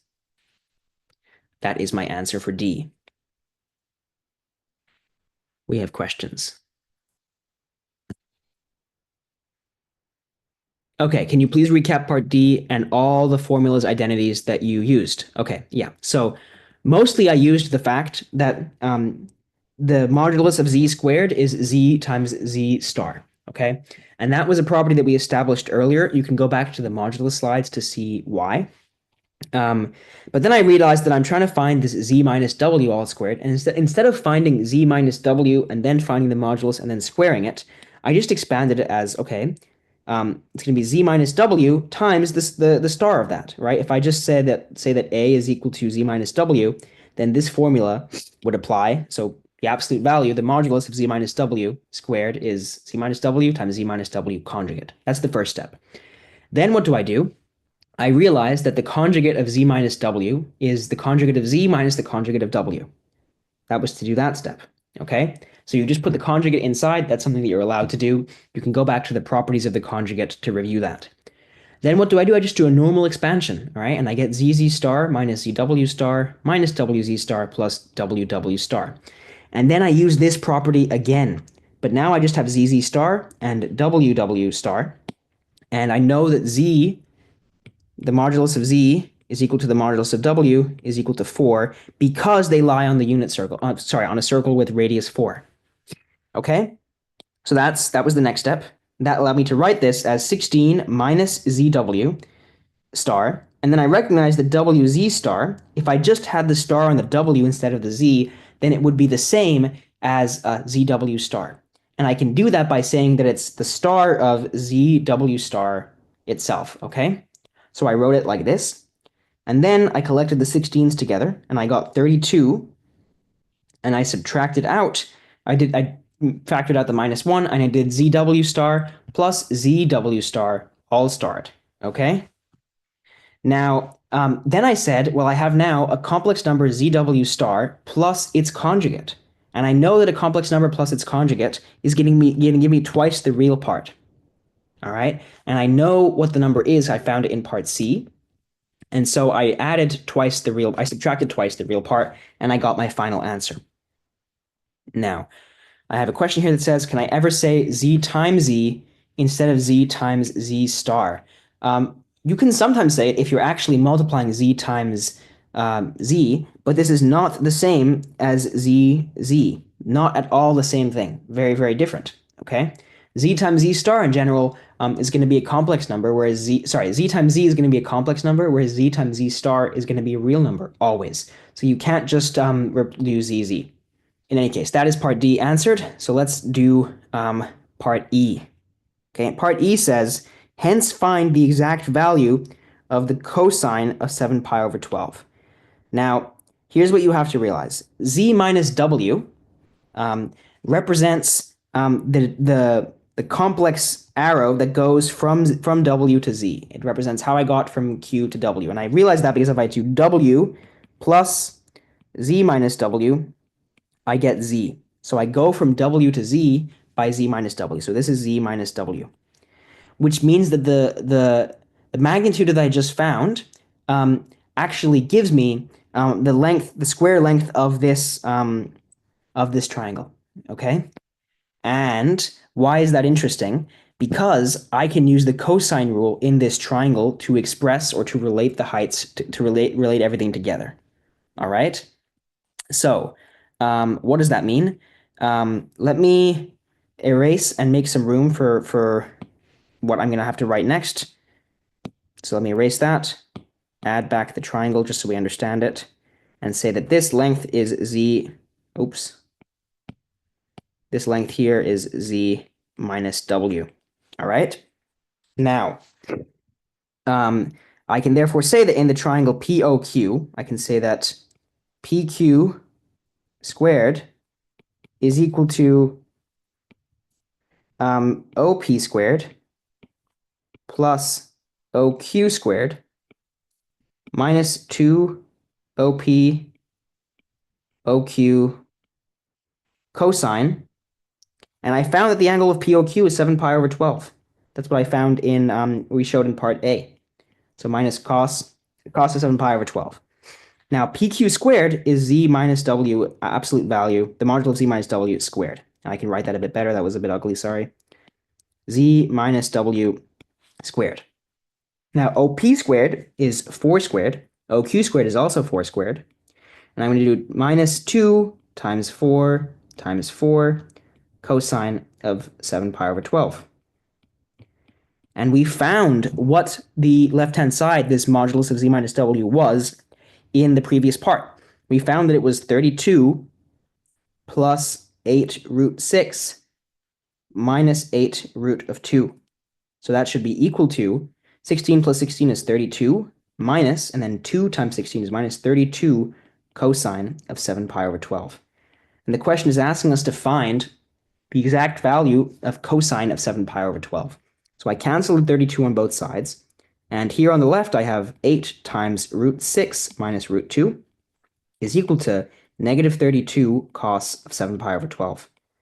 So I'm going to divide both sides by negative 32 to isolate 7 pi over 12, or cos of 7 pi over 12. So I'm going to get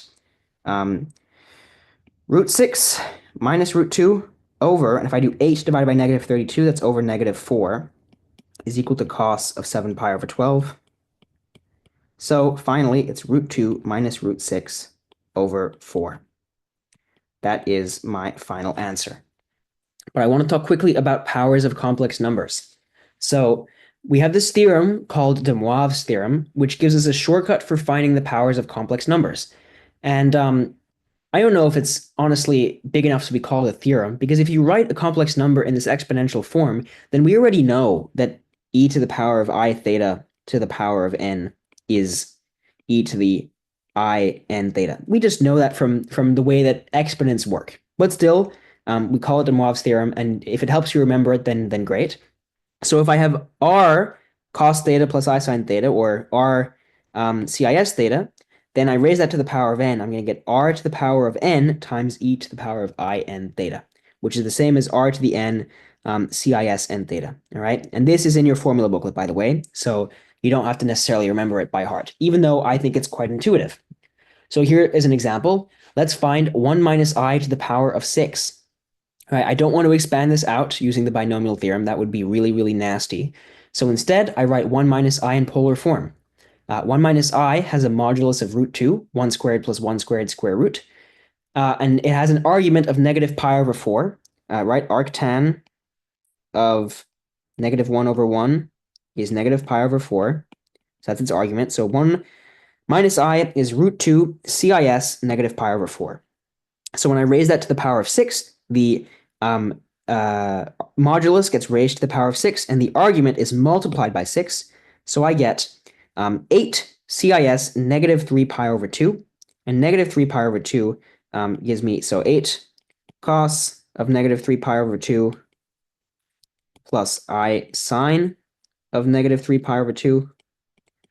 And because I can add 2 pi to any angle without changing it, it's going to be the same as cos of pi over 2 plus I sine of pi over 2.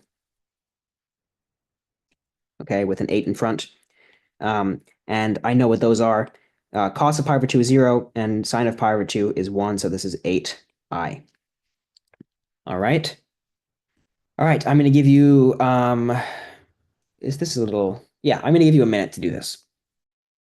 All right, let's solve this. So I have 1 minus I root 3 being raised to the power of 6. I'm going to try and write the inside in a polar form and then use de Moivre's theorem. So let's think about the modulus of 1 minus I root 3. That's going to be the square root of 1 squared plus root 3 squared is square root of 4 is 2. Now the argument is going to be, if I do arctan of negative root 3 over 1, I get arctan of negative root 3, which is negative pi over 3. So in other words, the complex number is e, or 2e, to the negative I pi over 3. So when I raise it to the power of 6, I'm going to get 2 to the power of 6 times e to the negative, and then if I do pi over 3 times 6, I just get 2 pi, so negative 2 pi I.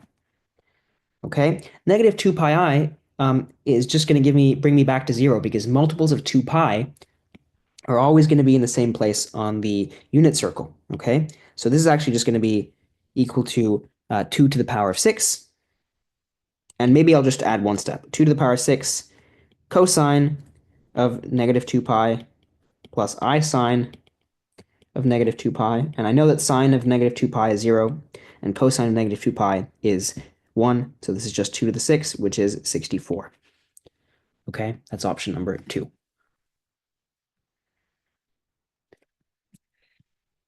Here is an example problem. All right, so on the complex plane, I'm going to just go straight away because it's already 20 past. On a complex plane, the complex number z is equal to a minus a root 3I. Z cubed and z star are represented by the vertices of a triangle. All right, and a is greater than 0. So I'm going to draw a picture because otherwise I'm going to be a little bit lost. Okay, so z is a minus a root 3, where a is positive, so it's going to have a positive x component and a negative y component. It's going to be somewhere here, which means that z star is going to be somewhere here, like this. Okay, so this is z star, and the question is, where is z cubed going to be? Okay, so let's think about z, which is equal to a times 1 minus root 3. All right, and if I take the argument of that, arg of z is going to be arctan of negative root 3 over 1, which is going to be negative pi over 6, or sorry, negative pi over 3 even, negative pi over 3. That's the argument, and the modulus of z is going to be the square root. I'm going to put the a in front because I factored it out. 1 squared plus root 3 squared is 3, so that's going to be equal to 2a. That's the modulus of z, which means z can be written in the form 2e to the negative I pi over 3, which means that z cubed is going to be 8. And sorry, 2a, there's supposed to be a 2a here. Let me fix that. 2a e to the negative I pi over 3. So z cubed is 8a cubed e to the negative pi, because I multiplied the argument by 3, and there's an I in there. And e to the negative pi is on the negative x-axis, so it's just going to be negative 1. So this is negative 8a cubed. So z cubed is somewhere over here. It depends on the value of a exactly where, but it's somewhere over there. All right, and the question is saying that, or is asking us to show that the area of the triangle formed by these has an area of a squared plus 8a4 times root 3. So let's think about this triangle. The good news is that it's a right angled triangle here, and I know therefore that I can say that this is the height, right? I can say that this is the height, and this is the base, or vice versa. It doesn't really matter. Okay. Boom. What is this height? This height is z cubed minus the real component of z. And the real component of z is a. And z cubed is negative 8a cubed. And sorry, there should be an absolute value about this because it's a distance. And so it's going to be negative, excuse me, it's going to be negative 8a cubed minus a. And because I know that a is positive, I can just write this as a plus 8a cubed, right? Because I know a is positive, so the minus signs are going to disappear inside the modulus. And now the base is going to be, well, it's the difference between z and z star, okay? And this distance here is the imaginary part of z. All right, so the base is going to be twice that, all right? So it's going to be twice the imaginary part, and the imaginary part is a root 3. So this is going to be 2a root 3.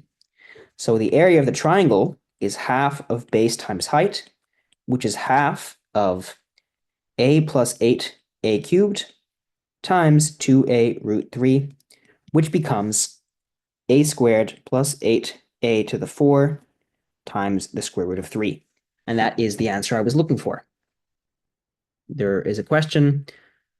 So isn't it z is equal to a times 1 minus root 3? It is. There is an I there. Well done. Yes. Yes, it didn't. How did you get h? Yeah, okay, sorry. All right. How did I get h? So I know that z cubed lies on the x-axis, so it's a real number. And if I take the distance between that point and this point here, I would get the height, all right? And the question is, where is that point? Well, that point is on the, it's like aligned with z, okay? And remember that the complex number z on the diagram, this is going to be the real part of z that I represent on the x-axis. Okay, so to find the height, I took z cubed, which is going to be this distance here, if I take the absolute value of it, and then I add the real part of z. Or in other words, I found the distance between the two. Both are equivalent. All right, so I did, in this case, this is going to give me a, and this is going to give me negative 8a cubed as the position for this. Maybe I'll write it on the x-axis. I got the a from here, by the way. That's where it came from.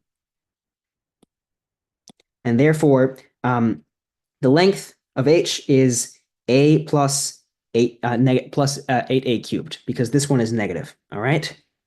I hope that makes it clearer. But that's how I got part A. All right, now in part B, I'm given the area of the triangle. I'm trying to find the possible values of a. So now I know that the area is a squared plus 8a to the 4 times root 3. And I'm being told that's equal to root 3 over 4, which is nice. The root 3's are going to go away. And I'm going to get a squared plus 8a to the 4 is equal to 1 over 4. Let's rearrange that, and I get 8a to the 4 plus a squared minus 1 over 4 is equal to 0. Now, if I let u be equal to a squared, then I have 8u squared plus u minus 1 over 4 is equal to 0. Quadratic equation time, u is equal to negative 1 plus or minus the square root of b squared is 1, and then minus 4 times 8 times minus 1 over 4. And all of that should be divided by 2 times 8. Okay, that's going to give me minus 1 plus or minus the square root of, I have 1, and then the negative 4 is going to cancel with the minus 1 over 4, so it's going to be 1 plus 8, and that's all going to be divided by 16.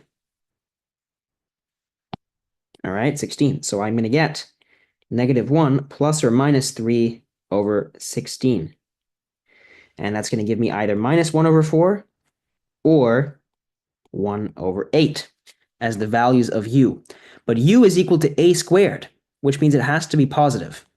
All right, so I must have u is equal to a squared is equal to 1 over 8. And therefore, taking the square root, I find a is equal to square root of 1 over 8. And if I simplify that, I get 1 over 2 root 2, or equivalently, root 2 over 4. All right, I think that part B is a little bit easier. And the good news is, even if you couldn't quite finish part A, you're still able to earn points on part B. And it's worth really mentioning as a point of exam strategy that the questions are designed as much as possible, not completely, for the parts to be somewhat independent of each other, so that if you don't get one right, you can still earn points on the next one. And usually that means that you have a show that and then a find or something like that. But sometimes you have a find and then another find.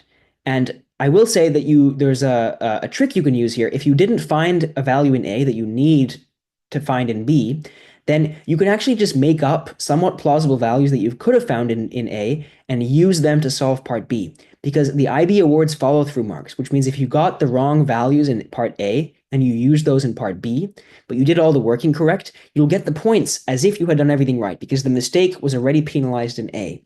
So if you don't find an answer, just make one up. You're not going to get any points in A, but at least you will have something to work with in part B. So you should really never leave anything blank unless you don't know how to do it. You shouldn't leave something blank because you don't have the information from the previous part. Just make something up as long as it's plausible and you can actually do the work. You will earn at least some points. Okay. Pro exam tip. Okay, almost done now. We have one more slide, one more exercise, and one more exam style problem, and then that is everything for today. Now, the roots of complex numbers.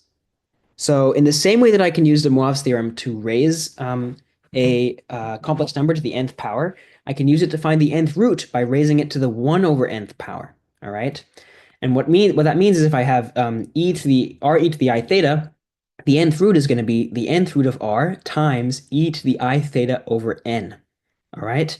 So I can also write that as the square root, the nth root of r cis theta is the nth root of r times cis over n. Maybe that's a bit more clear.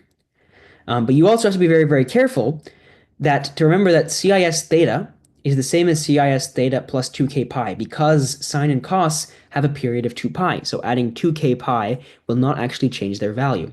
So what I have to do is write that the nth root of r cis theta is the nth root of r cis of theta plus 2k pi over n. Because even though all of these are going to be the same no matter what 2k pi I add, I'm going to have the same CIS.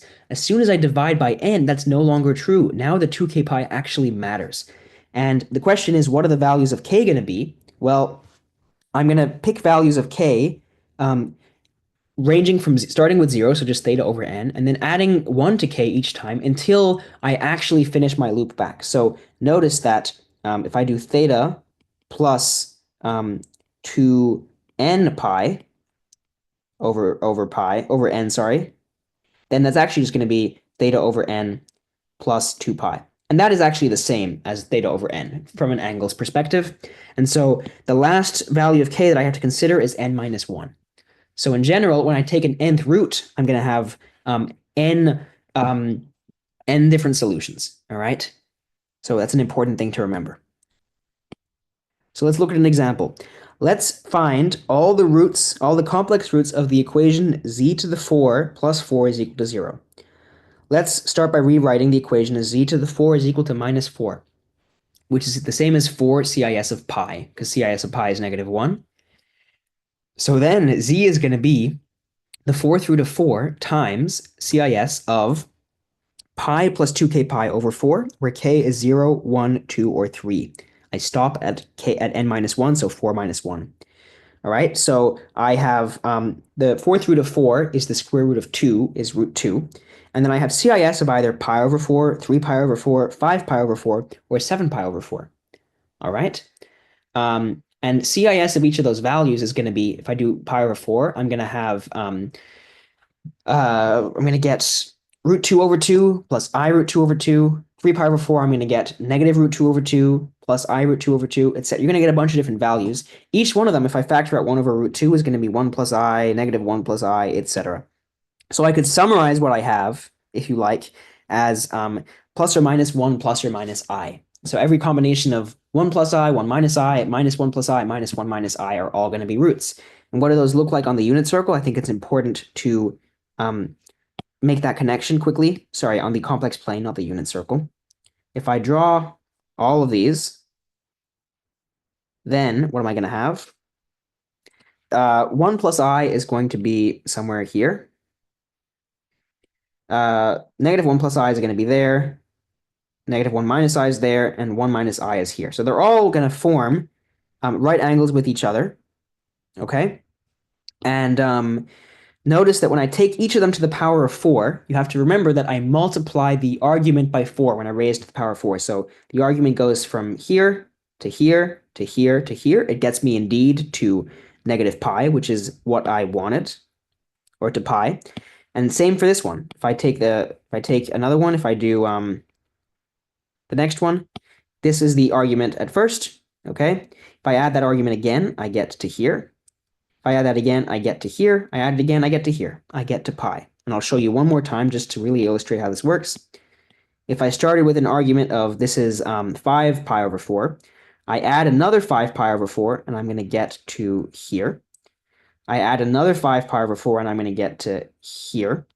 And hang on, was there a mistake? No, I don't think so. I add another 5 pi over 4, and I should get to here. So what is wrong with what I did?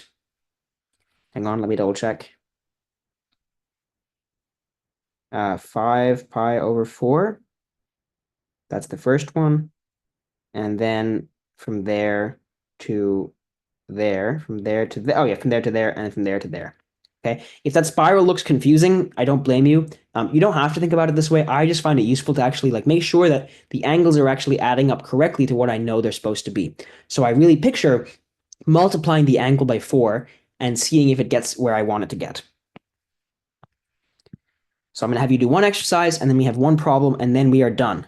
Okay, so 1 minute for this.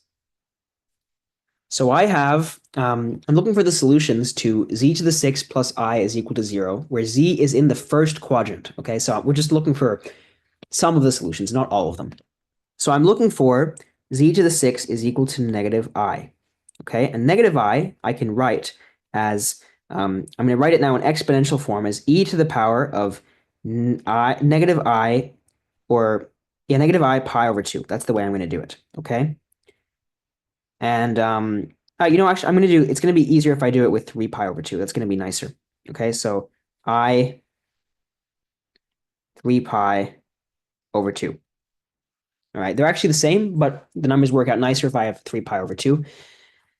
So that is how I represent negative I in Euler's form.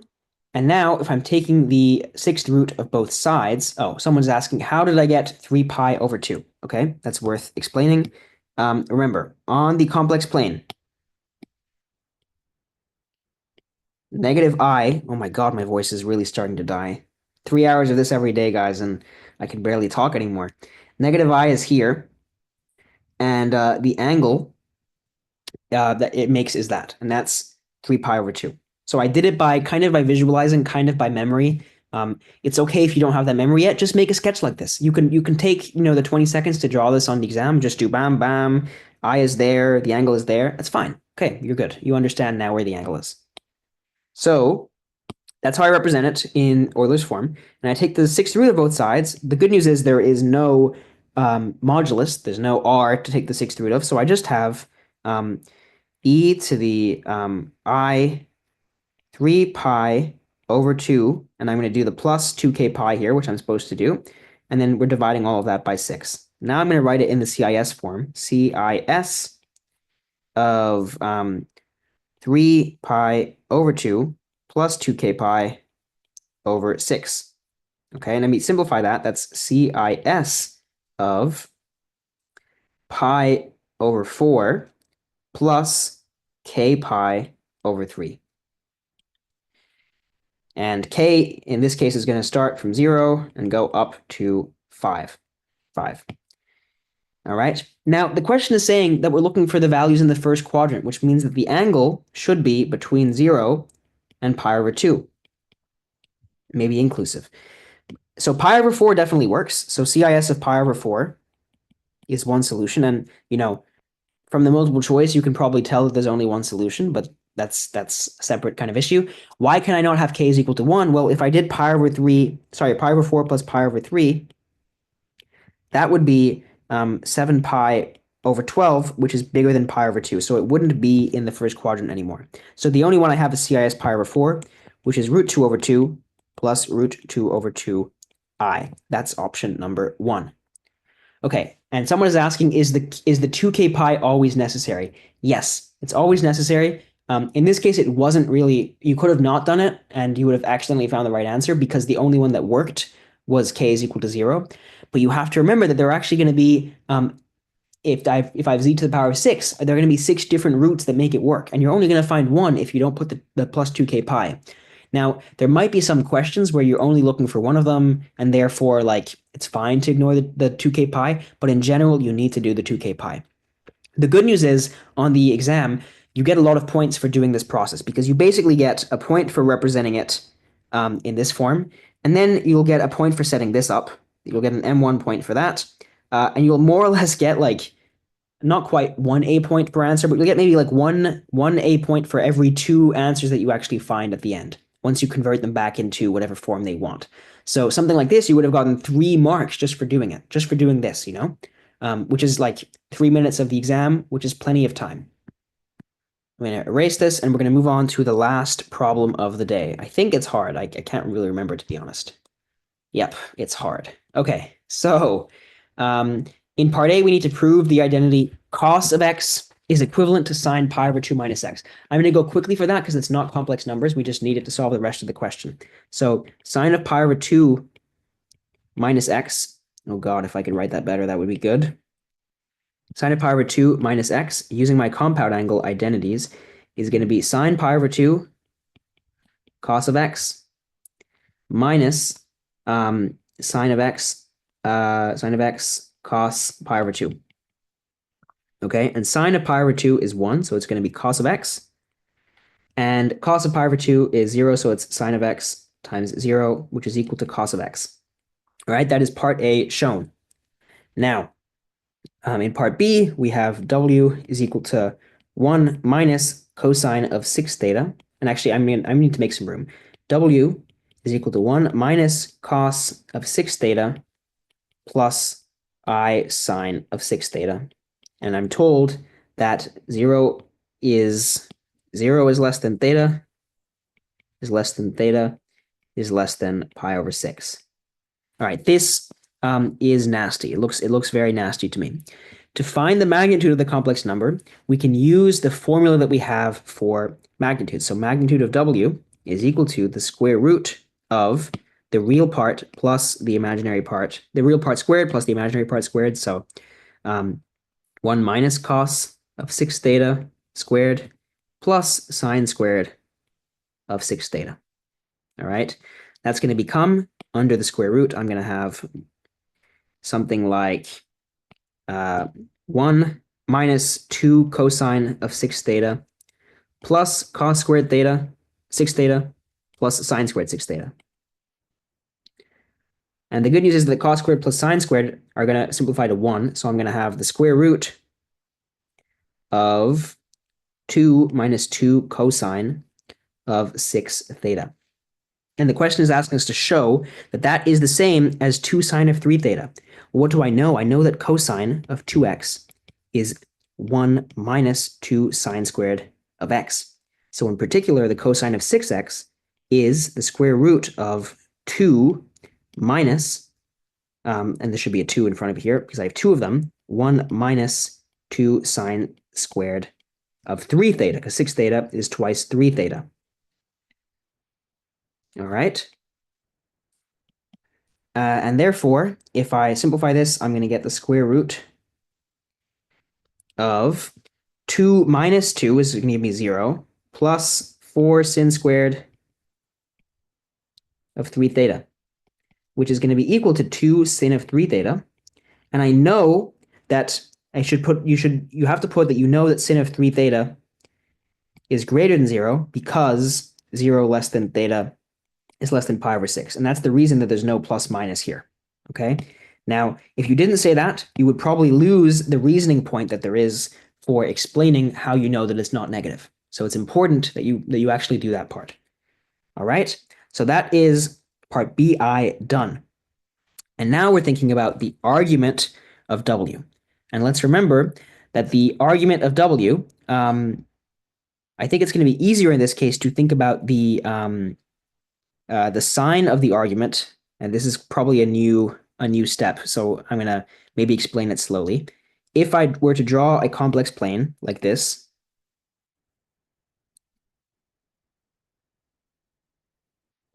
my z is somewhere there, okay? Earlier we said we could find the argument by doing arctan of b over a, and that is true. That is true. But given that we already know the modulus, it's going to be easier to do, let's say, either opposite over hypotenuse or adjacent over hypotenuse. So I can say that sine of theta is equal to b over w. And the reason that's going to be better is because then I don't have to do sine of 6 theta divided by 1 minus cos of 6 theta. And I'm going to have something simpler, which is b is sine of 6 theta divided by 2 sine of 3 theta. That's going to be simpler.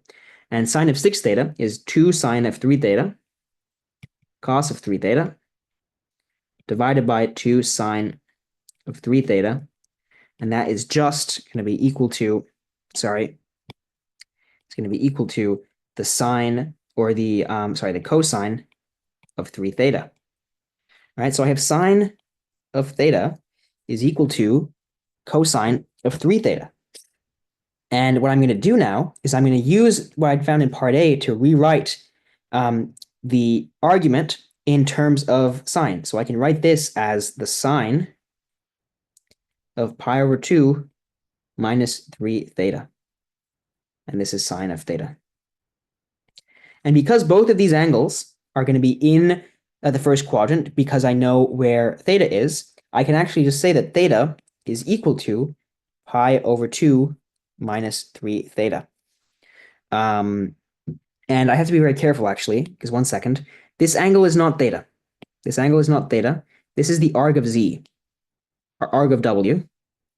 And it's confusing, but it's not actually, it's not actually the same as if I say alpha is equal to arc of w. It's not actually the same as theta. So that is confusing. I shouldn't have made that mistake. Sorry about that. That probably confused you. Shouldn't be sine of theta. It should be sine of alpha, the arc. Okay, so alpha is equal to pi over 2 minus 3 theta. And I see I have a question, so I'm going to try and answer this question. What is the difference between argument and theta? That's a good question. So when I look at w, w does depend on theta, but it doesn't, w is not, r cos theta plus I sine theta. It's not in that form. That would be the argument if that was the form it was in. Instead, we just have this expression for w that depends on theta, but theta is not the argument, okay? Because I don't have it in the right form for it to be the argument. But still, we have done part BII successfully. We have shown that the argument of w is pi over 2 minus 3 theta. All right, that was tricky, I know. Tricky. This is why it's a 7 question. Now we are trying to find the cube root of w in mod arg form. Okay, so what do I know? W, I can write as mod of w times CIS of arg of w. And I know what those are. That's 2 sine of 3 theta. And this is going to be CIS of pi over 2 minus 3 theta. All right, so I'm already going to put when I do the cube root, when I do w to the power of 1 over 3, I'm going to have the cube root of 2 sine of 3 theta times CIS of, it's going to be all divided by 3, pi over 2 minus 3 theta plus 2k pi. Okay? Now, if I write that out, I'm going to find the cube root of 2 sine 3 theta times CIS of pi over 6 minus theta plus 2 over 3k pi. All right? That is the answer to part C. Okay? This is as much as we can simplify it. We can't really do any more than that because I don't know really what any of these values are here. Okay, so I have this form, and I'm being told that w cubed divided by the cube root of w is equal to p, where p is a real number. Oh god, that is a bit of a mess. So I have to first express w cubed. I've expressed the cube root, but what is w cubed? W cubed is going to be 2 sin of 3 theta to the power of 3 times CIS of, and we found the argument was pi over 2 minus 3 theta, so it's going to be 3 pi over 2 minus 9 theta when I multiply it by 3. All right? And we know already what the cube roots are. And so if I were to do an expression for do a w cubed over the cube root of w, I'm going to get 2 sine of 3 theta to the 3 divided by the cube root of, and actually, yeah, I mean, it's fine. I can write it out. It's going to look a bit ugly. The cube root of W times CIS of 3 pi over 2 minus 9 theta divided by, it's going to be divided by CIS of pi over 6 minus theta plus 2 over 3 k pi. All right. Now, I can erase this because I've used it now. I don't need it anymore. We are fine. What do I have? Well, let's focus on the angles first, on the arguments, on the CIS parts, and ignore the sine cubes and that stuff. And sorry, this was supposed to be, I don't know why I wrote over cube root of W. It's over the cube root of 2 sine of 3 theta. All right, that's my bad. So let's focus on CIS, blah, blah, blah, of this difference, okay? When I do one complex number divided by another, I'm going to subtract the argument. So I can write this as CIS of 3 pi over 2 minus 9 theta minus pi over 6 minus theta plus 2k pi over 3. All right?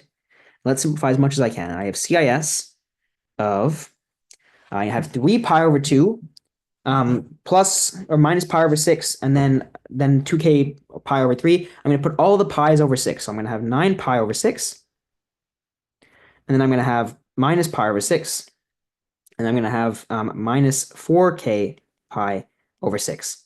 And then for the thetas, I'm going to have minus 9 theta, and then minus theta is minus 8 theta. Phew, okay. What a mess.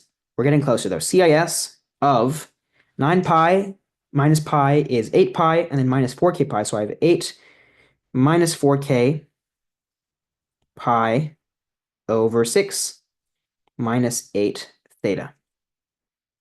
All right. So that is as simplified as I can get it to be. And if I want this to be a positive real number, because p is a real number greater than 0, it means that the argument is equal to 0. Okay? So the argument is equal to 0. Or actually, it's a multiple of k pi, but there's going to be no other values that work. So this is going to have to be 8 minus 4k pi over 6 is equal to 8 theta for the argument to be 0. All right. And now I'm going to have a few different cases. I'm going to have when k is equal to 0, I have 8 pi over 6 is equal to 4 pi. And actually, it's going to be useful to divide. I'm going to divide through by 8 first. I'm going to say that theta is equal to, and I'm going to do 1 minus k over 2 pi all over 6. Those are the values of theta. And k theoretically ranges from 0 all the way up to 3, or 2 even, sorry, so 0, 1, or 2. So if k is 0, I'm going to have pi over 6. If k is 1, I'm going to have pi over 12. And if k is 2, I'm going to have 1 minus 1, I'm going to have 0. Okay? But I'm told that theta is in this range here, 0 up to pi over 6, 0 less than theta less than pi over 6. So the value that works is pi over 12. So theta is equal to pi over 12. All right? And now I need to remember that the modulus, the size of the ratio that I was looking for is given by 2 sine cubed, 2 sine of 3 theta all cubed divided by the cube root of 2 sine 3 theta. So if this is pi over 12, then 3 theta is equal to pi over 4. That means that sine of 3 theta is equal to root 2 over 2. Or in other words, that 2 sine of 3 theta is equal to root 2. All right, root 2. And so if I do root 2 to the power of 3 divided by the cube root of root 2, I'm going to get 2, and maybe I'm going to run out of room here, so I'm going to make some space. I'm going to write this probably on the line above here. Root 2 to the power of 3 over root 2 to the power of 1 over 3. So in other words, 2 to the 1/2 to the 3, and 2 to the 1/2 to the 1 over 3 is 2 to the 1 over 6. So I have 2 to the 3 over 2 minus 1 over 6, which is equal to 2 to the 9 over 6 minus 1 over 6, which is equal to 2 to the 8 over 6, or 2 to the power of 4 over 3. You can also write that as the cube root of 16 if you like. Boom, that was pretty wicked. Very, very wicked. It was the hardest complex numbers question that I could come up with outside of the paper 3. And we have a question here. A bit slower tomorrow. Okay, I know we had some time constraint today. Yeah, we did. So yeah, honestly, you're right. This is a good question to go over tomorrow. And I will do it again tomorrow. You're right. And I'll try and I'm going to try and organize my setup better so that I actually have enough space to write without having to erase every 5 seconds. Because with this space, my handwriting is not very good and there's not enough room. So I'm going to try and set something up that's a bit better so you can read what I'm actually saying. Okay? So yeah, I would encourage all of you to come tomorrow. If you don't mind, I'm going to send out quickly my poll again. You guys can rate how I did today. That would be awesome. And I'll just send it out now. I have to end the other poll. Hang on. Why can't I launch it? A poll has been launched in this meeting. I know, I canceled it. Give me 1 second, guys. I promise I am tech savvy. Okay, that one is done, and I will launch the survey. Just give me some feedback, and then if there's anything I can do to improve, you can let me know in the chat. This was a long session, I know, but well done for sticking with me. Q&A says, is it likely for complex numbers to be a paper 3 topic this year, seeing as they haven't showed up in the last 2 May sessions? I think it's very, very difficult to give you predictions about what is going to happen based on what has happened. We haven't done the probability class yet, but you should never make an inference about the future based on, what has happened in the past. The probabilities don't change based on the fact that it hasn't happened last year or it did happen last year. I can't tell you what the IB is going to do. What I can say, as someone who spends a good amount of time trying to write paper 3 questions, is that complex numbers is a very good basis for paper 3 questions. Okay. And then someone else asking, can we send questions from today's class to you via mail? Yeah, send me questions via mail. That's fine. And I'll get back to you. Okay. Or at least I'll cover them tomorrow if you're able to attend. But as for what's likely to show up, I'm very hesitant to give you an answer on that. It's just, it wouldn't be an honest answer. I could say, yes, it's more likely, or no, it's less likely. I don't think anybody knows except the people who wrote the exam, and unfortunately, they're not going to tell you anything. So I know that's a disappointing answer. I would say be prepared for any topic to show up on paper 3. Sorry, it is what it is. Okay, otherwise, I'm going to stop my share and say thank you all for coming. Today was a good session. I enjoyed it. Definitely tired though. And hopefully I will see most of you tomorrow for the review session. We'll just do a bunch of hard problems and answer your questions. And then let me check quickly what we're doing on Monday, just so you guys are in the loop. On Monday, we have, what do we have? Monday is going to be the 21st, right? So we will have polynomials, I think. Yeah, polynomials. So it combines very well with complex numbers. So we'll talk about that. All right. Okay. You guys can head out whenever, unless you have questions, in which case you can stick around. But I'm done teaching for the moment.